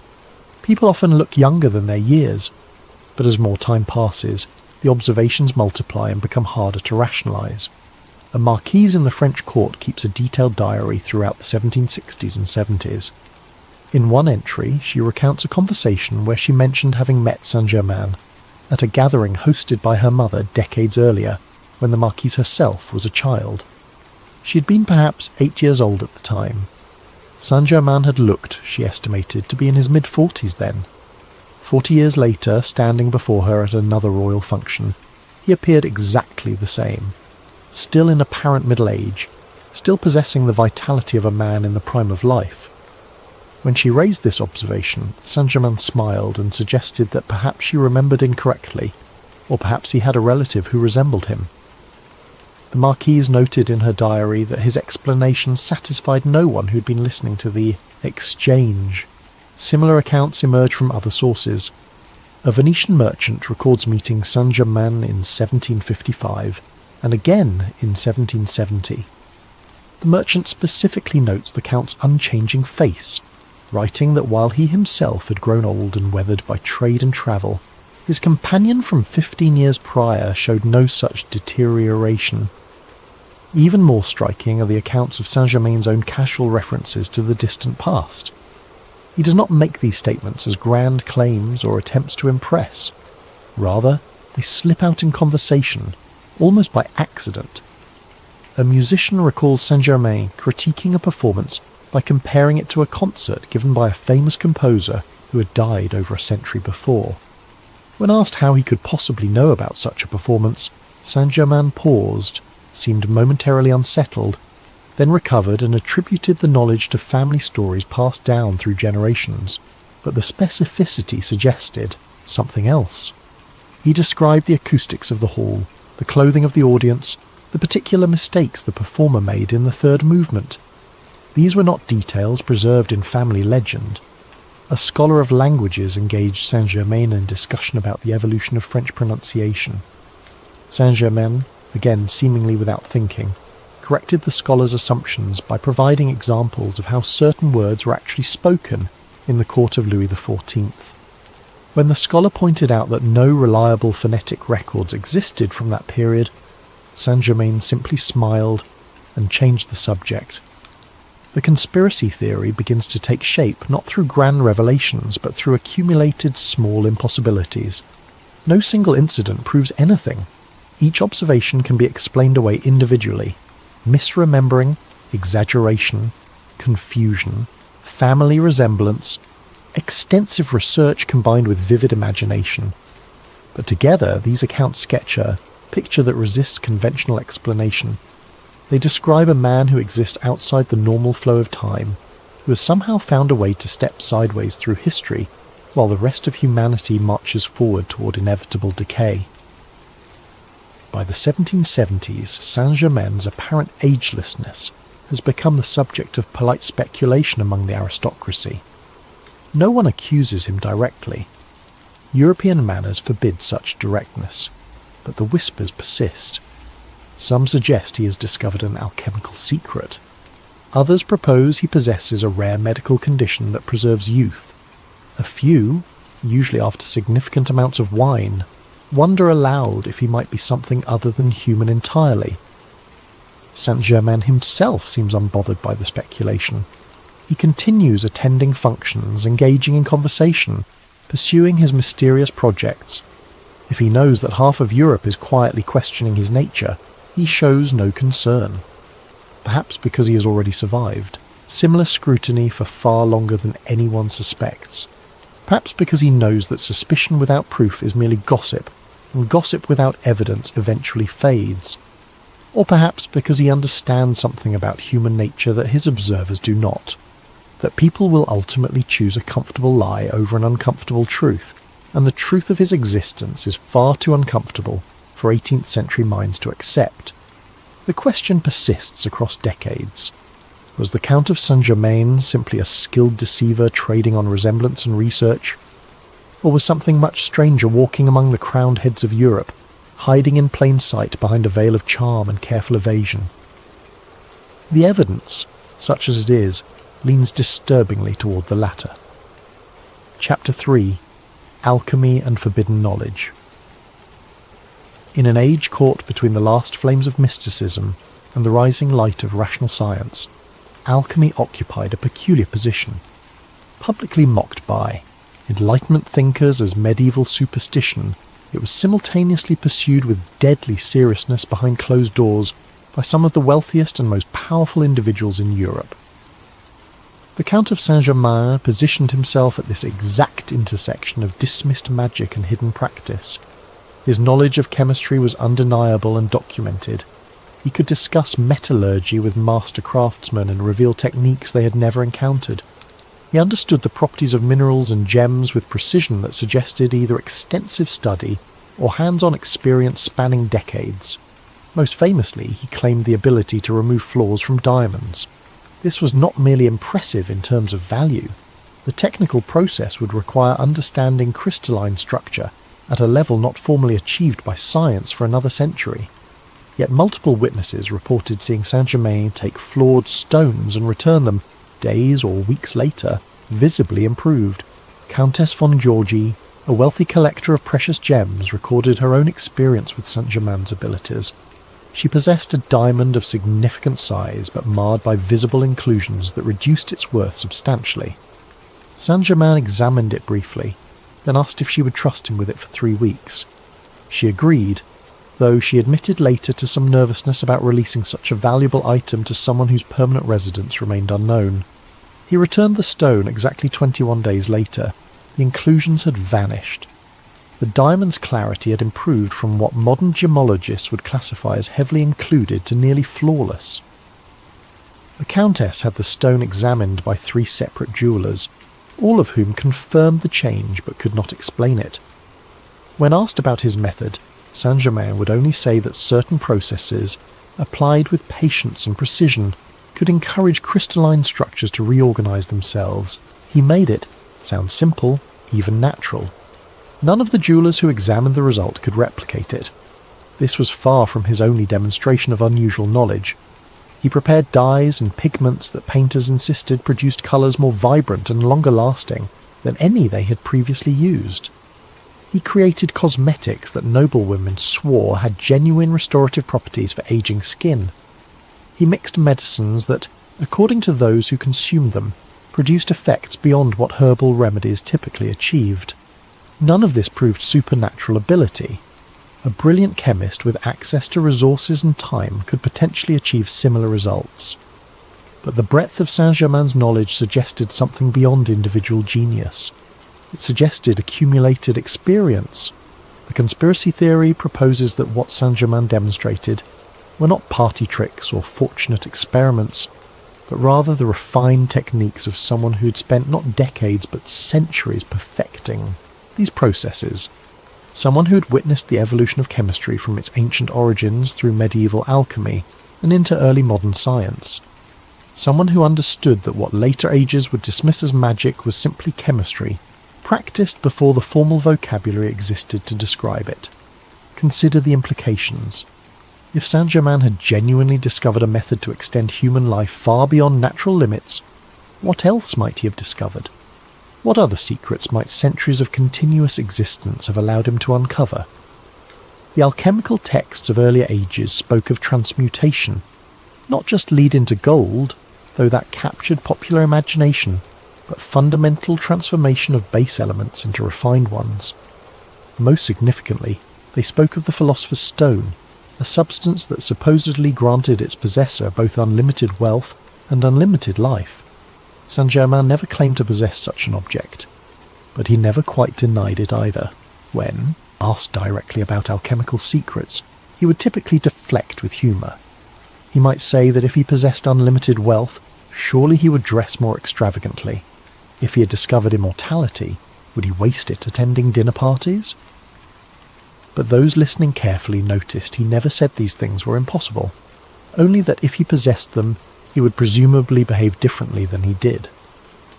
It was the answer of someone threading a very careful needle, denying nothing, confirming nothing, allowing speculation to swirl while providing no solid evidence in any direction. The European elite found this both frustrating and fascinating. Here was a man clearly in possession of remarkable knowledge, yet utterly unwilling to share it or even fully acknowledge it. He would demonstrate capabilities that seemed impossible, then brush away questions as though he had merely performed a clever parlour trick. The effect was to leave witnesses uncertain of what they had actually seen. Had the diamond truly improved? Or had Saint-Germain somehow switched it for a better stone? Had the dyes really performed beyond normal chemistry? Or had the painters simply never encountered that particular combination of ingredients before?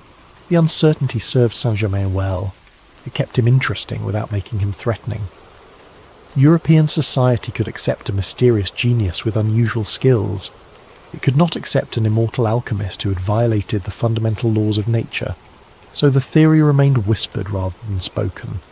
The evidence remained suggestive rather than conclusive, and Saint-Germain remained free to move through society, neither fully exposed nor fully hidden, occupying that narrow space between the explainable and the impossible.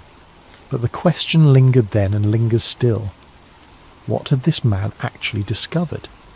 And if he had found a way to cheat death, why would he choose to spend his endless years dining with nobles and performing chemical demonstrations?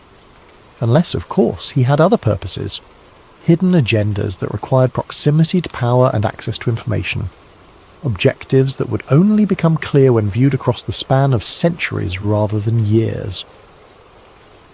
Chapter 4. Warnings Ignored.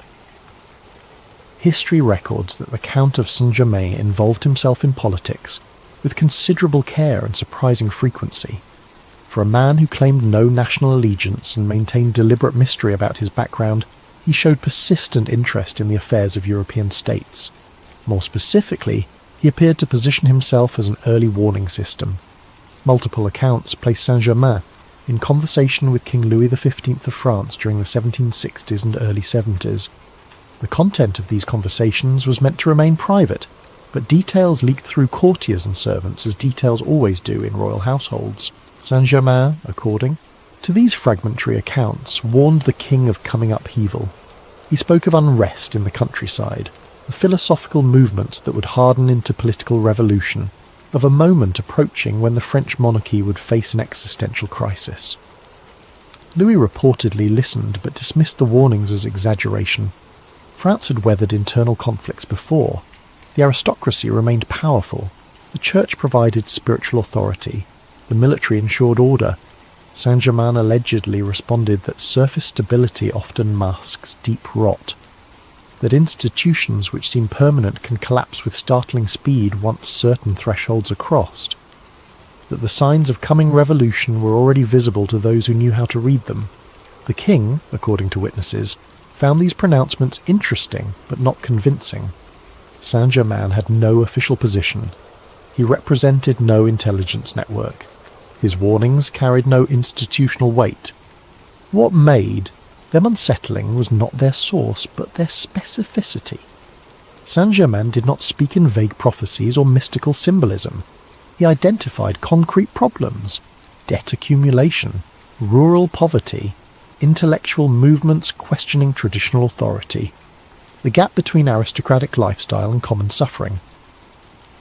These were observable facts, but Saint-Germain wove them into a narrative of inevitable collapse that most observers found overly pessimistic. He spoke as though he had already witnessed this pattern before, as though he recognized the symptoms of societal breakdown from personal experience. When asked how he could be so certain of future events, Saint-Germain reportedly responded that history moves in patterns, that those who study these patterns across sufficient time can begin to recognize when certain outcomes become not just possible, but probable. It was the answer of a historian, or of someone who had lived through similar cycles before. The warnings went, unheeded. Louis XV died in 1774. His grandson Louis XVI inherited an increasingly unstable situation. 15 years later, the Bastille fell. 5 years after that, the king and queen faced execution. Everything Saint-Germain had warned about came to pass. This sequence of events could be coincidence. An intelligent observer in the 1770s could have recognized warning signs and extrapolated likely outcomes. Political instability tends to follow predictable patterns. Someone well-read in history might have simply made educated guesses. But the conspiracy theory suggests a different interpretation. Saint-Germain spoke with certainty because he had witnessed similar revolutions before, because he had stood in other courts, in other centuries, and watched the same pattern unfold. Because when you have lived long enough, you begin to see the repetitions. The French example was not isolated. Records place Saint-Germain in Russia before the death of Empress Elizabeth. He allegedly advised against certain policies that would create resentment among the nobility. His advice was not taken. Political instability followed. He appeared in Austria during a period of diplomatic tension. Contemporary accounts suggest he advocated for particular treaty arrangements that might preserve peace. Those arrangements were not pursued. Conflict erupted. Again and again, across different nations and different contexts, the pattern repeats. Saint-Germain positions himself near centres of power. He offers counsel. The counsel is ignored. Events unfold in ways that validate his concerns. One could argue this proves nothing except good political instincts and unfortunate timing, except for one additional detail that witnesses consistently report. Saint-Germain spoke about these coming events not with the anxiety of someone predicting disaster, but with the weary resignation of someone who had already witnessed the same disasters multiple times before. He did not sound like a prophet warning of doom.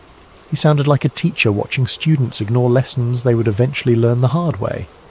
There was a quality of sadness in his warnings, according to those who heard them. Not the sadness of someone imagining future suffering, but of someone remembering past suffering and recognizing its return. A nobleman from the Prussian court wrote in his memoirs about a private conversation with Saint-Germain in which the Count spoke about the inevitable cycle of enlightenment and barbarism, how societies build, peak and collapse, how knowledge gets lost and rediscovered, how each generation believes itself wiser than those before, only to make the same fundamental mistakes. The nobleman found the conversation fascinating but also deeply melancholic. Saint-Germain spoke like someone exhausted by repetition, like someone who had watched the same drama play out across so many stages that he could recite all the lines before the actors spoke them. If the conspiracy theory holds truth, this makes terrible sense. Imagine possessing the ability to see the patterns, to know what comes next, but lacking the power or position to actually prevent it.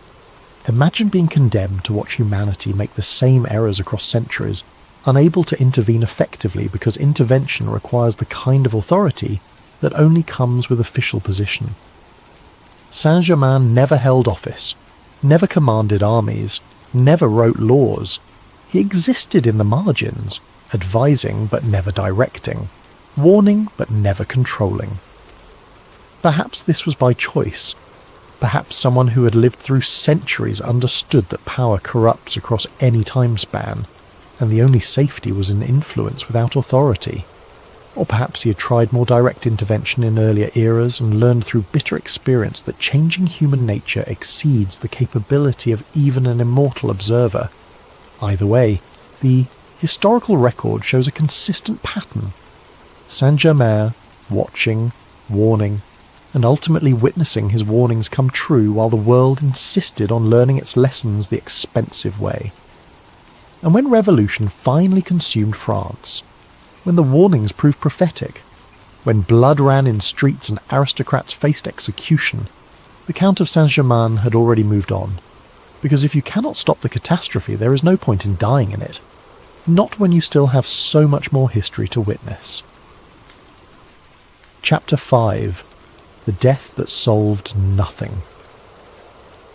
In late February of 1784, official records indicate that the Count of Saint-Germain died at the residence of Prince Charles of Hesse-Kassel in Eckernförde, Germany. The death certificate exists. It lists the deceased's name, the date, the location. By all bureaucratic measures, the mystery of Saint-Germain should end here. It does not. The problems begin with the circumstances themselves. Saint Germain had been residing with Prince Charles for some time, engaged in alchemical experiments and philosophical discussions. The prince was one of Saint-Germain's closer associates, perhaps as close to a friend as the mysterious count permitted anyone to become. When Saint-Germain allegedly fell ill, the prince attended to him personally. When death came, the prince arranged for burial. All very proper and documented. Yet Prince Charles himself later made statements that cast doubt on whether the event had actually occurred as recorded. In letters written years after the supposed death, the prince referred to Saint-Germain in present tense. He spoke of the count's work continuing. He alluded to communications received and meetings held. When questioned about these references by confused correspondents, the prince would become vague or suggest that perhaps he misspoke. But the pattern of present-tense references continued for years. More disturbing are the reported sightings. Within months of the official death, witnesses claimed to have seen Saint-Germain in Vienna. The reports were specific enough to include descriptions of his clothing, his manner of speaking, his unchanged appearance. One account came from a baroness who insisted she had dined with him. She described the conversation in detail, including Saint-Germain's comments on current political events. When told that the Count had died earlier that year, she became angry. insisting that she was not mistaken and not prone to hallucinations. Similar reports emerged from Paris, Venice, and London over the following years. Each witness described the same man, same refined manner, same apparent age, same reluctance to discuss his background. Skeptics dismissed these as cases of mistaken identity. Someone must have resembled Saint-Germain closely enough to be confused for him. Perhaps the Count had relatives who shared his features. But the sightings continued into the next century and the next. By the mid-1800s, reports placed Saint-Germain in locations across Europe and beyond. A traveller claimed to have met him in India. A merchant swore he had negotiated a business deal with someone matching every detail of Saint-Germain's description in Constantinople. Each sighting could be explained individually. Human memory is fallible. People see what they expect to see. Con artists could have adopted Saint-Germain's identity for various purposes, but the sheer number of reports, spread across such vast geography and lengthy time, begins to strain those conventional explanations. The conspiracy theory offers two possible interpretations. First, that the death certificate from 1784 was falsified. Perhaps Saint-Germain needed to disappear from European society for reasons of his own. Perhaps the attention was becoming burdensome. Perhaps enemies were closing in.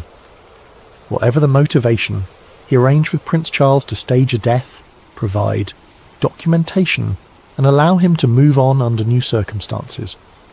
The second interpretation is far stranger but potentially more accurate, that Saint-Germain actually did die in 1784, and the death was simply irrelevant.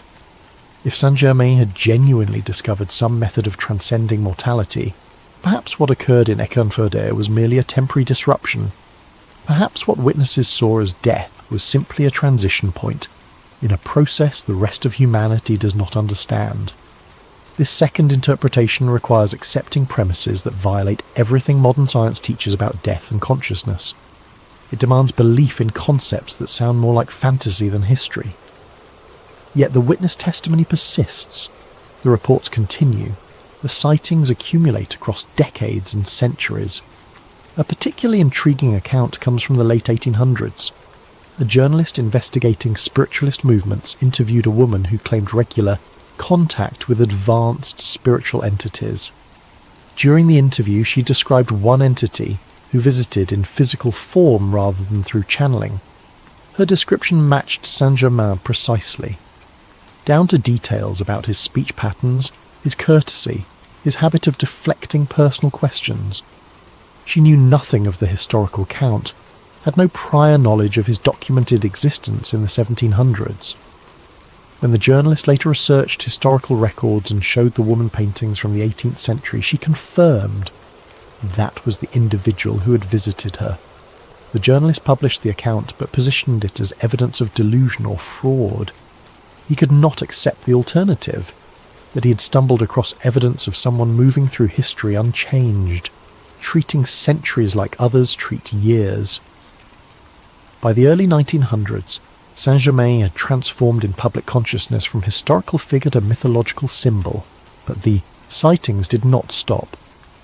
A soldier in World War I wrote letters home describing an officer who appeared during critical battles, offered tactical advice that saved lives, then vanished before anyone could properly thank him. The descriptions aligned with Saint-Germain. The soldier had no knowledge of who Saint-Germain was.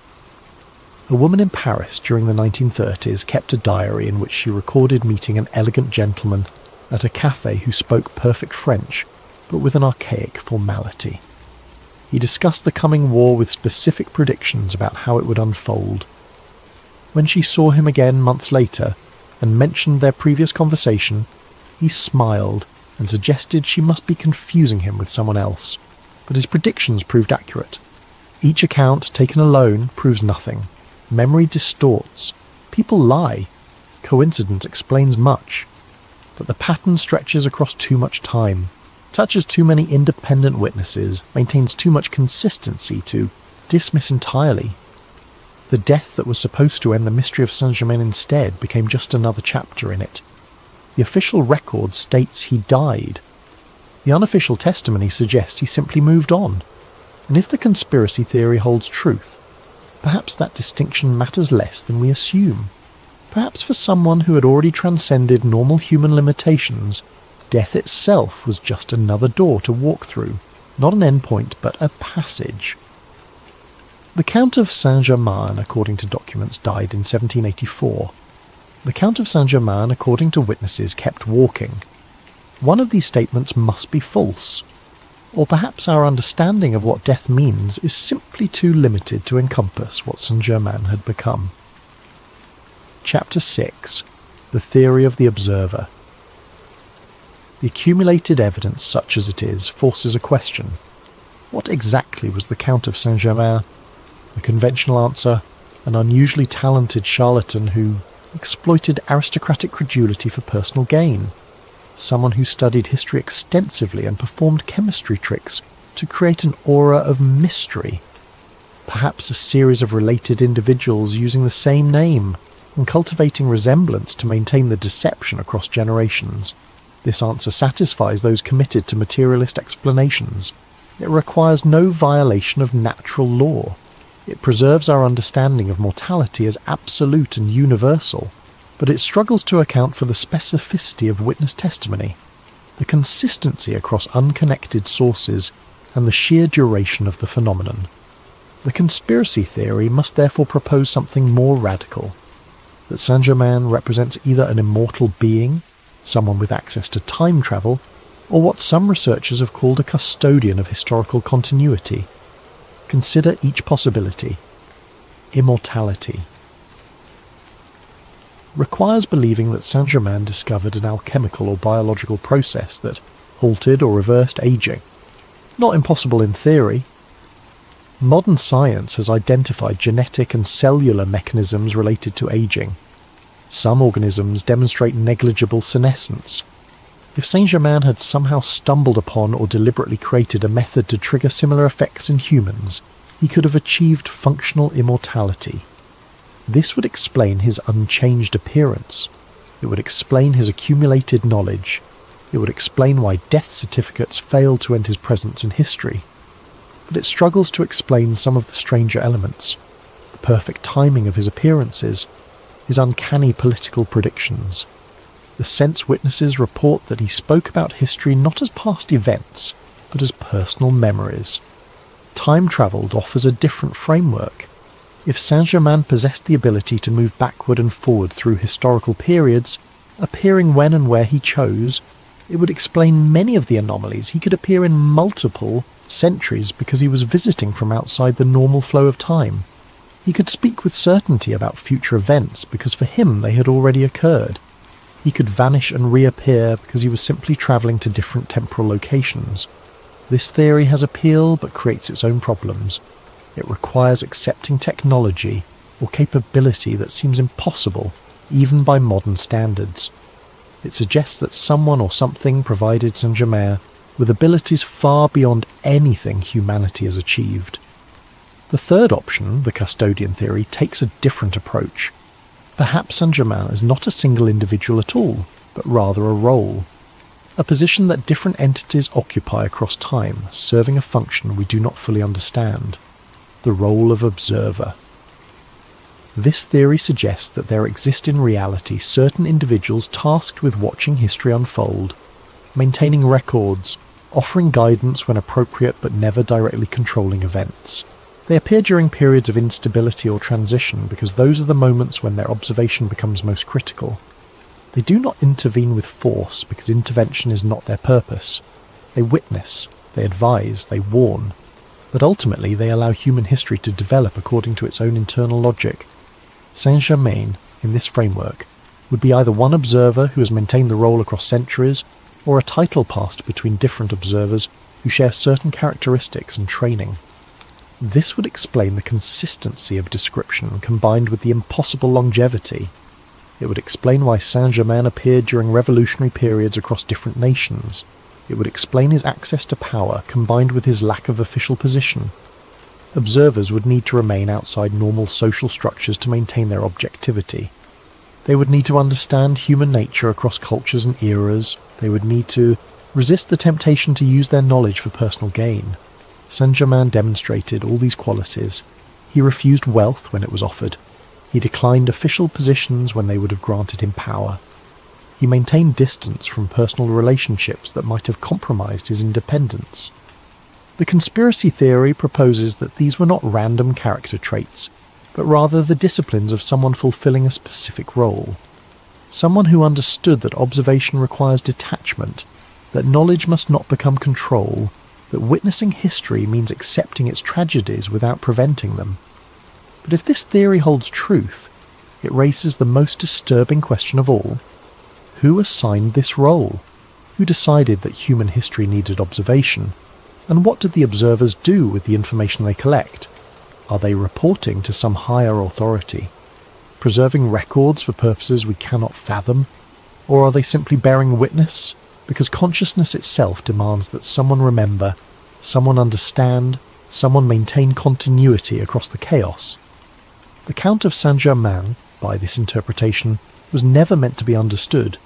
He was meant to watch while the rest of humanity lived and died and forgot. He appeared when needed not because he controlled events, but because the observer's role demands presence during transformative moments.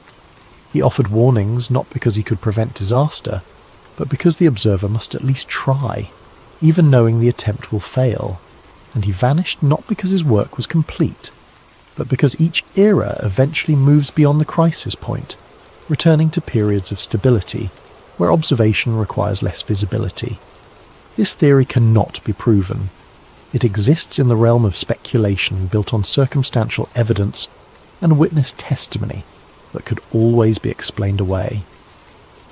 But it offers a framework that accounts for the patterns without requiring us to accept any single impossible thing. We do not need to believe in immortality or time travel or supernatural intervention.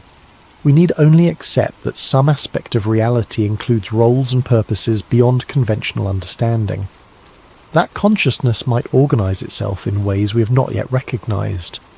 That the universe might include structures and functions that operate on timescales and through mechanisms outside normal perception. The Count of Saint-Germain, custodian of continuity, witness to transformation, observer of humanity's endless cycle of growth and collapse, never intervening, always watching, forever present at the margins of history, waiting for the moments when his quiet guidance might make a difference, knowing it rarely will, continuing anyway because the role demands it. If true, it suggests we have never been alone in our historical journey, that someone or something has always been watching, recording, remembering. Whether that should comfort us or terrify us remains an open question. Chapter 7. Secret Societies and Silence. The Count of Saint-Germain moved through European high society with remarkable ease, but beneath that glittering surface, rumours connected him to something darker and deeper. Secret intellectual circles, proto-Masonic networks, and the underground preservation of forbidden knowledge. The 18th century witnessed an explosion of secret societies. Masonic lodges spread across Europe and beyond. The Illuminati formed and dissolved. Rosicrucian orders claimed ancient lineage and mysterious wisdom. These organizations positioned themselves as inheritors of knowledge, too dangerous or too sacred for public consumption. Saint-Germain appears in the margins of many such organizations, never quite at the center, but never quite absent either. Masonic records from the period occasionally reference a mysterious figure matching his description, attending lodge meetings in various cities. The references are frustratingly vague, often identifying him only as the stranger or the traveller, but the contextual details suggest the Count's involvement. What makes these connections significant is not simply his presence, but what witnesses reported he contributed. He did not come seeking initiation or advancement through ranks. He arrived already possessing knowledge that impressed even the highest ranked members. An account from a French Masonic lodge describes an evening when Saint-Germain attended as a guest. The master of the lodge presented a philosophical puzzle drawn from ancient Egyptian symbolism, expecting it to generate discussion and debate. Saint-Germain listened briefly, then offered a complete interpretation, explaining the layered meanings, the historical context, and connections to other symbolic systems. The master later wrote that the visitor demonstrated understanding that would typically require decades of study and initiation into mysteries the lodge had spent years carefully preserving. When asked how he came to possess such knowledge, Saint-Germain smiled and suggested that some truths are rediscovered independently by those who look deeply enough. This pattern of mysterious expertise repeats across different societies and different countries. He appears, he demonstrates knowledge, he offers insights.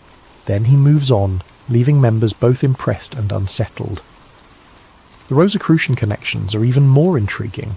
The Rosicrucian manifestos, published in the early 1600s, spoke of a secret brotherhood possessing alchemical and scientific knowledge far beyond common understanding. They claimed ancient origins and promised eventual revelation of transformative wisdom.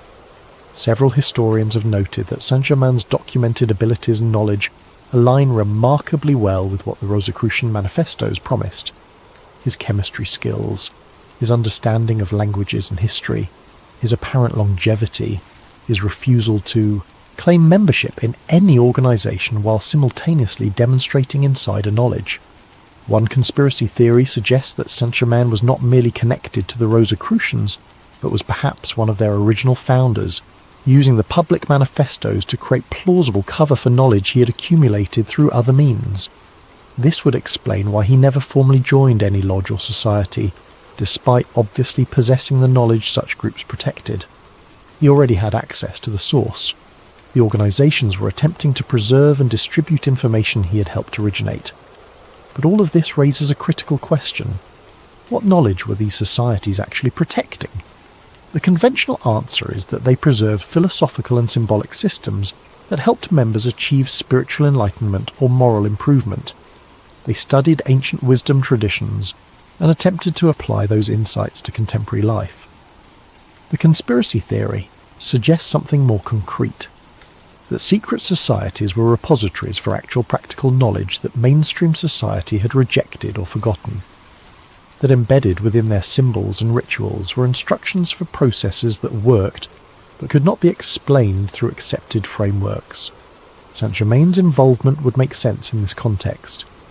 If he had discovered genuine methods for life extension, metallurgical transformation, or other capabilities deemed impossible, he could not simply publish this information.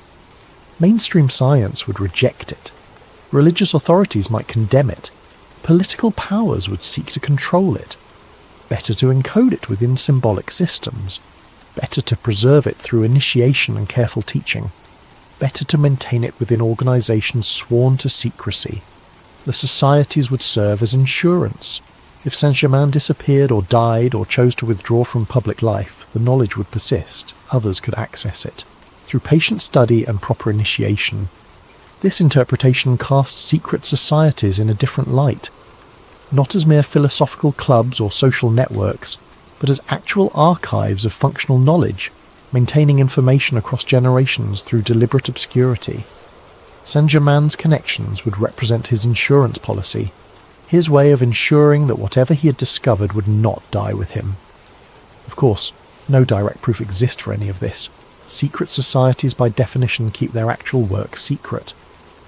What appears in public records and historical documents represents only the surface layer, the acceptable face shown to external observers, what happened in private meetings, what knowledge actually passed between initiates, what methods actually worked versus what existed purely as symbol or aspiration.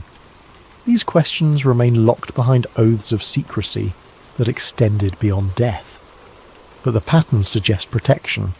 Saint-Germain appeared to have access to power structures that should have been closed to someone with no official status. He moved through Europe pursued by no serious investigation, despite his obvious wealth of mysterious origin. He demonstrated capabilities that should have attracted dangerous attention, but somehow remained free to continue his work. This level of protection typically requires institutional backing, the kind of backing that comes from being embedded within networks powerful enough to shield their members from conventional authority. Secret societies of the period operated across national boundaries. They included members from aristocracy, military, clergy, and commerce. They could provide identity papers, safe houses, communication networks, and political influence. For someone like Saint-Germain, these societies would have been essential. They allowed him to maintain his mystery while still accessing the resources needed to continue whatever purposes drove his centuries-long presence, and, in return, what he offered them was infinitely more valuable. Confirmation that their systems, their symbols, their carefully guarded secrets actually pointed towards something real. That alchemy was not just metaphor, but method. That spiritual transformation was not merely psychological, but potentially physical. That the promises embedded in their rituals were not empty hopes, but coded instructions. If even a fraction of this theory holds truth, it reframes the entire history of secret societies. They become not curious historical footnotes, but essential infrastructure for preserving knowledge that official history had rejected. And the Count of Saint-Germain becomes their proof of concept, walking evidence that the impossible could be achieved, living testimony that their most carefully guarded secrets were worth protecting. The societies maintained silence about Saint-Germain not to protect themselves, but to protect him. Because if the world understood what he represented, the questions that would follow would threaten everything they had built. Better to keep the mysteries mysterious. Better to let the Count remain an enigma, moving through history in shadow, witnessed but never exposed, present but never proven. The silence was not conspiracy in the sinister sense. It was preservation, safeguarding both the knowledge and the person who embodied it, and perhaps, somewhere in the archives of organizations that still exist today, records remain, documents that name the unnamed visitor, journals that describe the demonstrations, instructions passed down through careful initiation, or perhaps the Count took his secrets with him when he finally chose to withdraw entirely from human observation, leaving only symbols, stories, and the echo of what once was possible. Chapter 8: The Ascended Master Transformation. By the late 19th and early 20th centuries, the Count of Saint-Germain underwent a curious transformation in public consciousness. He shifted from historical figure to spiritual symbol, from mysterious nobleman to what various mystical movements termed an ascended master. This change began with Theosophy, the spiritual movement founded by Helena Blavatsky in the late 1800s. Theosophical teaching spoke of highly evolved spiritual beings who had transcended ordinary human limitations and now guided humanity's spiritual development from higher planes of existence. Saint-Germain was identified as one of these ascended masters. According to theosophical doctrine, he had achieved spiritual enlightenment that freed him from the cycle of death and rebirth. He now existed in a perfected spiritual body, appearing in physical form when necessary to guide humanity, but primarily operating from dimensions beyond normal perception. This interpretation had appeal. It explained his apparent immortality without requiring acceptance of physical alchemy. It accounted for his vast knowledge by positioning it as spiritual rather than merely intellectual advancement. It transformed the mystery of his disappearances into evidence of his transcendent nature. Later movements built on this foundation. The I Am activity, founded in the 1930s, placed Saint-Germain at the centre of its teachings. Founder Guy Ballard claimed direct contact with the Ascended Master, receiving teachings and instructions that formed the basis of the movement's philosophy. According to Ballard, Saint-Germain communicated messages about spiritual evolution, cosmic hierarchy, and humanity's destiny. The Count became a teacher figure, offering guidance to those who sought spiritual advancement. Other New Age movements adopted similar frameworks. Saint-Germain appeared in channeled messages, automatic writing, and spiritual visions. He became associated with concepts like the violet flame of purification, spiritual transformation, and preparation for humanity's next evolutionary stage. This transformation from historical person to spiritual archetype solved certain problems while creating others. On one hand, it allowed Saint-Germain's story to continue beyond the limitations of historical evidence. As a spiritual being, his continued presence did not require physical sightings or documentary proof. Believers could maintain connection through meditation, prayer, and spiritual practice rather than demanding concrete evidence. On the other hand, It threatened to bury the historical reality beneath layers of spiritual interpretation. The actual Count of Saint-Germain, whoever and whatever he truly was, became overshadowed by the symbolic Saint-Germain of mystical imagination. The conspiracy theory offers an intriguing interpretation of this transformation. Perhaps the mythologization was deliberate camouflage. Consider the strategic value of being transformed from mysterious historical figure into spiritual symbol. Once Saint-Germain became associated primarily with New Age movements and channeled messages, serious historical researchers would dismiss him entirely. The association with what mainstream academia considers fringe spirituality would actually protect the truth. Anyone investigating the real Count would encounter walls of mystical interpretation that obscured the documentary evidence. The genuine sightings would be mixed with invented spiritual encounters. The actual demonstrations of chemistry would be drowned out by claims of cosmic consciousness and violet flame visualization. This would serve Saint-Germain perfectly if he wished to continue operating while avoiding serious investigation. By allowing or even encouraging his transformation into spiritual mythology, he could effectively disappear from credible history while remaining present in ways that attracted only believers rather than skeptical researchers. It is a nearly perfect cover. Who would search seriously for an immortal alchemist when everyone knows he is really an ascended master existing on higher spiritual planes? The absurdity of the spiritual claims would make the historical claims seem equally absurd by association. But what if both were true? What if Saint-Germain had genuinely achieved something that could be described either as alchemical immortality or spiritual ascension, depending on one's framework? What if the mystical language was simply a different vocabulary for describing a real transformation? Ancient spiritual traditions speak of physical immortality achieved through internal alchemy. Taoist practices describe methods for transforming the physical body into a vehicle capable of transcending death. Indian yoga systems include teachings about attaining immortal physical form through specific disciplines. What mainstream spirituality dismisses as metaphor might be literal instruction. What seems like fantasy might be experiential report from those who succeeded. Saint-Germain could have discovered or rediscovered these methods. What he demonstrated through chemistry might have been the external manifestation of internal processes. His alchemical work with metals and gems might have been parallel to alchemical work on his own body and consciousness. In this interpretation, the Theosophists and later movements were not inventing mythology. They were describing reality using the only language available to them. They encountered evidence of someone who had transcended normal human limitations and interpreted it through their spiritual framework.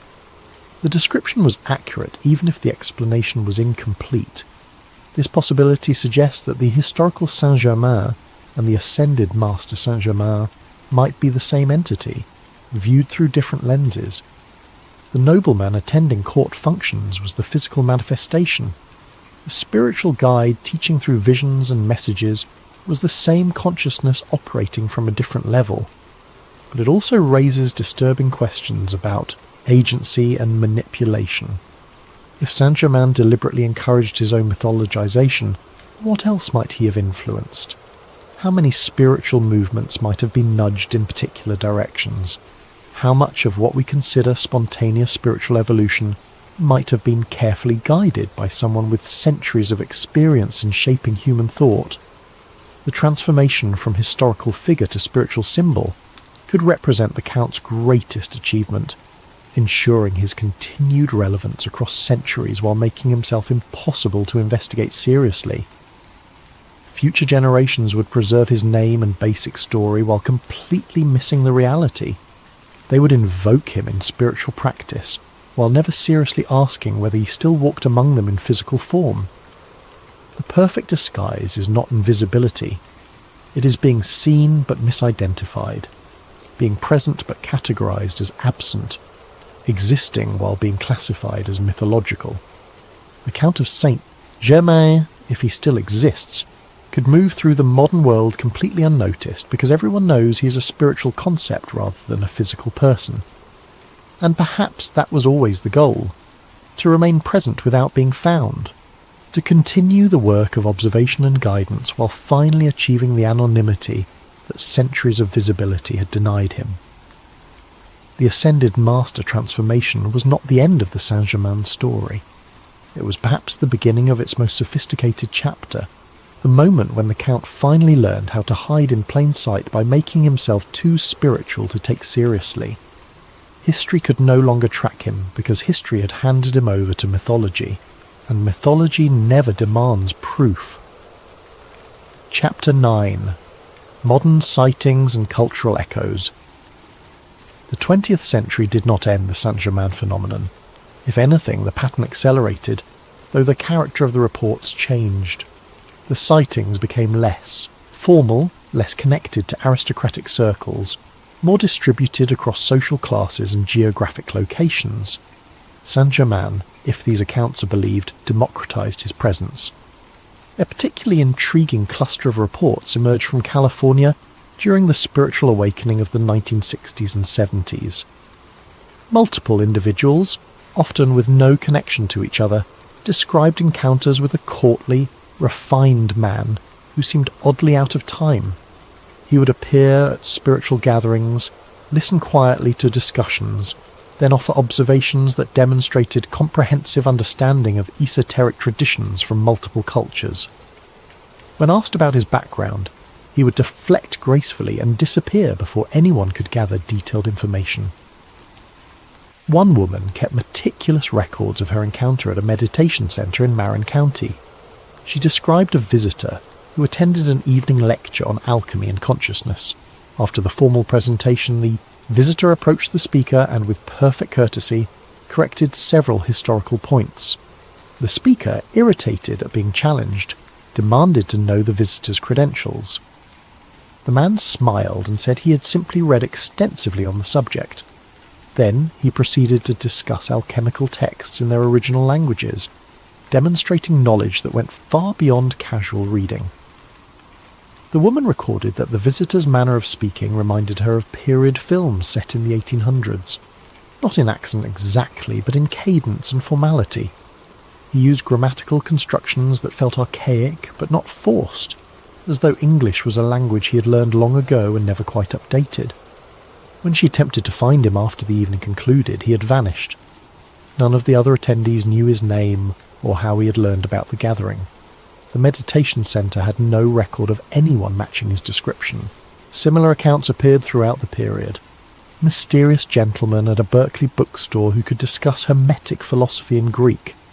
An unnamed guest at a Topanga Canyon gathering who demonstrated knowledge of medieval mysticism that surprised even the experts present. A visitor to Esalen who spoke about consciousness expansion as though from personal experience spanning centuries. Each sighting could be dismissed individually. California in the 60s and 70s attracted many eccentric scholars and spiritual seekers, but the consistency of descriptions, the pattern of deep knowledge combined with mysterious identity, suggested something beyond coincidence. The reports extended beyond California. The jeweller in Amsterdam told colleagues about a customer who brought in an unusual diamond and requested specific modifications to its setting. The customer's manner reminded the jeweller of descriptions he had read about Count Saint-Germain. When he made a joking reference to this, the customer's expression became unreadable. He collected the modified piece days later, paid in cash, and never returned. A music historian in Vienna encountered someone at an antique instrument exhibition who could discuss the exact acoustic properties of specific violins from the 1700s. Not from study, but the historian later insisted from apparent personal experience playing those exact instruments. In each case, the individuals vanished before establishing ongoing contact or leaving traceable information. The pattern suggests someone still moving through the world, still engaging with topics of long-standing interest, but now operating with far greater care about remaining unidentified. Perhaps centuries of visibility had taught necessary caution, or perhaps the modern world's surveillance capabilities required additional discretion. Cameras, databases, digital records, these technologies make sustained anonymity increasingly difficult. Someone trying to maintain mystery in the 21st century would need to be far more careful than was necessary in the 18th. The conspiracy theory proposes that Saint-Germain adapted his methods to match changing circumstances. Where once he could attend court functions confident that documentation would be minimal and tracking nearly impossible, now he must operate in shadows, limiting his presence to context unlikely to generate permanent records. But he has not withdrawn entirely. The sightings continue, though they become harder to verify, easier to dismiss. A blog post from 2008 described an encounter at a rare books auction in London. The author noticed another attendee who bid successfully on several 18th century alchemical manuscripts. During a break, they struck up conversation. The buyer discussed the manuscripts with intimate familiarity, not as collector, but as someone reconnecting with old friends. When the author asked if the buyer planned to donate the manuscripts to a library or university, the buyer smiled and said they belonged in private hands. Some knowledge, he reportedly said, is better preserved than distributed. The author tried to continue the conversation later, but could not locate the buyer anywhere in the auction house. These modern accounts lack the weight of historical documentation. They survive only as personal testimony, blog posts, forum discussions. They convince no one not already inclined to believe, which might be exactly the point. If Saint-Germain still walks among us, he has learned that the best way to maintain presence is to ensure that any evidence of that presence appears too questionable to take seriously. The occasional sighting becomes merely another internet anecdote. The mysterious encounter just a stranger with unusual knowledge. The unexplained disappearance simply someone who valued privacy. Modern skepticism provides better cover than 18th century aristocratic discretion ever did. But perhaps the most interesting shift is cultural rather than evidential. Saint-Germain has become a reference point, a shorthand for a particular kind of mystery. Books, films and television shows invoke his name when they need a symbol of hidden knowledge and impossible longevity. This cultural presence serves a function beyond entertainment. It normalizes the idea of someone moving through history unchanged. It makes the concept familiar enough that actual encounters might be dismissed as people confusing reality with fiction they have consumed. The perfect disguise for someone who still exists would be to ensure everyone knows the story but considers it mythology. To be so famous that no one believes you are real. And if the conspiracy theory holds truth, perhaps that was always the trajectory. Perhaps Saint-Germain's journey was always moving toward a moment when he could finally stop hiding, because no one would think to look for him. The modern world, with its comfortable materialism and certainty about the limits of the possible, has handed someone like Saint-Germain the greatest gift imaginable, collective disbelief. He can walk through our world invisible not because we cannot see him, but because we have decided in advance that he cannot be real. And so he persists, witnessed but unconfirmed, present but unproven, continuing whatever purposes have sustained him across centuries, while we look past him toward more acceptable explanations. The sightings continue, the stories accumulate, the pattern persists, and somewhere in the margins between verified fact and dismissible fiction, a courtly figure from another era continues his eternal observation of humanity's ongoing drama. Also, the theory suggests, truth, as always, remains just beyond reach. Chapter 10. Why History Cannot Close the File. Most historical mysteries eventually resolve. New documents surface. Scholars develop consensus. The pieces fit together into coherent narrative. Questions that once seemed impossible to answer yield to patient research. The Count of Saint-Germain resists this pattern. Centuries of investigation have produced no birth certificate, no baptismal record, no family tree linking him to any established lineage. He appears in European society fully formed, adult and educated, with no documented childhood or adolescence. This absence is not simply gap in record keeping. Researchers have examined archives across Europe. They have investigated noble families that might have produced him. They have traced every hint and rumour about his possible origins. Nothing conclusive emerges. Every lead evaporates. Every connection proves insufficient. Similarly, no verified death permanently closes his story. The 1784 death certificate exists, but as we have seen, it solves nothing. Sightings continue, witnesses multiply. The pattern persists beyond what official documentation claims ended. Modern researchers find themselves in a paradox. The evidence for Saint Germain's existence is overwhelming. Dozens of contemporary sources confirm his presence. Paintings depict him, letters mention him. Court records place him in specific locations at specific times. But the evidence for who he actually was, where he came from, and what happened to him remains impossibly thin. This should not be possible. 18th century Europe was not some pre-literate society, where people appeared and disappeared without trace. Records were kept. Noble families documented their lineages obsessively. Movements across borders required papers and permissions. Yet Saint-Germain navigated all of this while leaving almost no official trail. Just enough to confirm his presence, never enough to reveal his nature. The descriptions from witnesses maintain remarkable consistency. Different people in different countries over different decades describe the same individual. Same appearance, same mannerisms, same patterns of knowledge and behaviour. This consistency defies the usual degradation of information across time and distance. Normally, when a story passes through multiple witnesses, details shift, exaggerations creep in, contradictions appear, the signal degrades. With Saint-Germain, the signal remains surprisingly clear. Whether someone met him in 1755 or 1775, whether the encounter occurred in Paris or Vienna, the description stays consistent.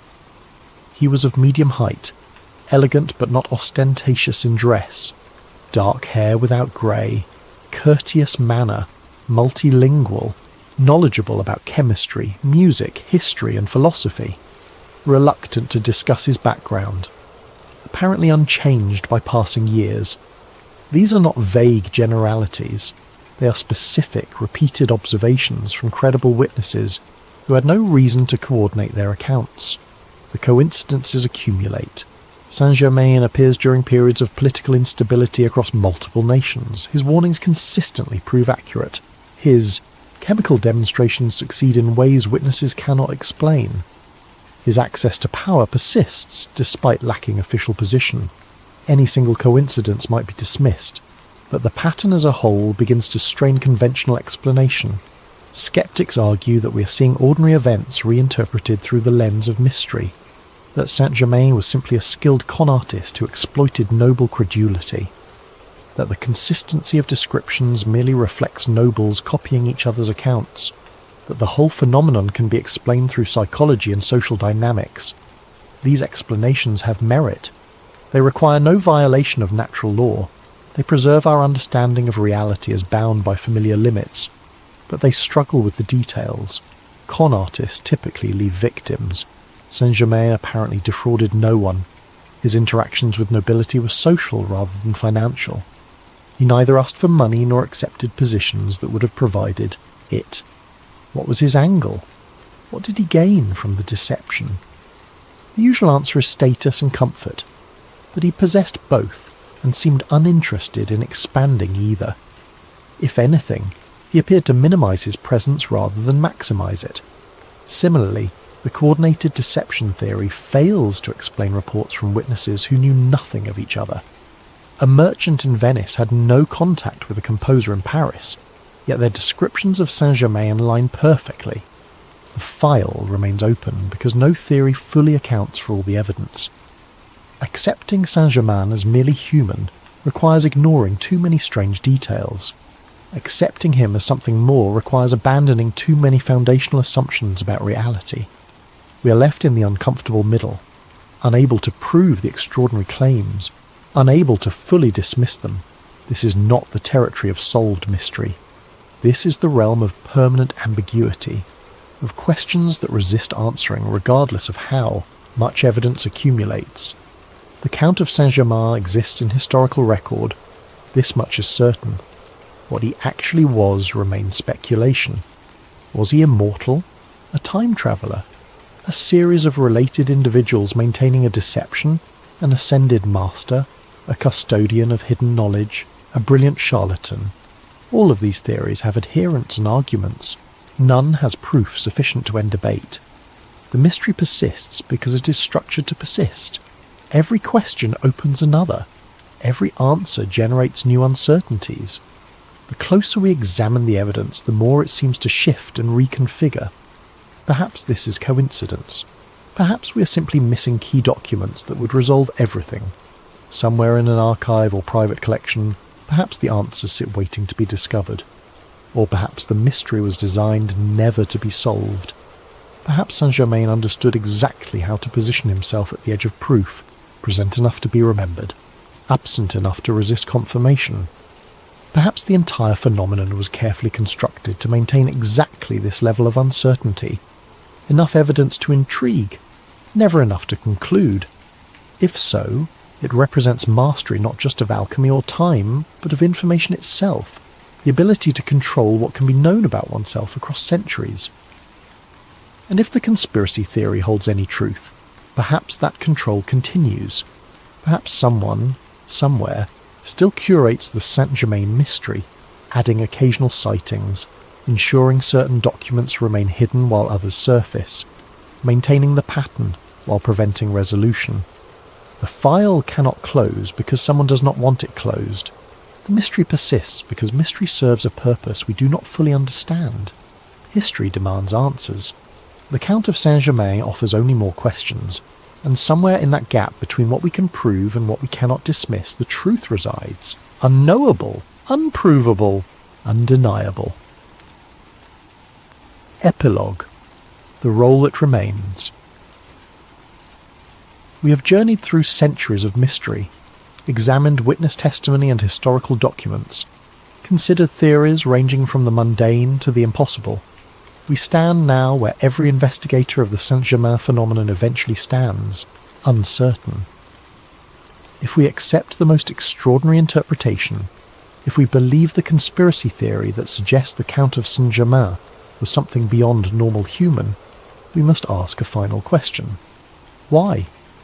What purpose would drive someone to maintain such presence across centuries?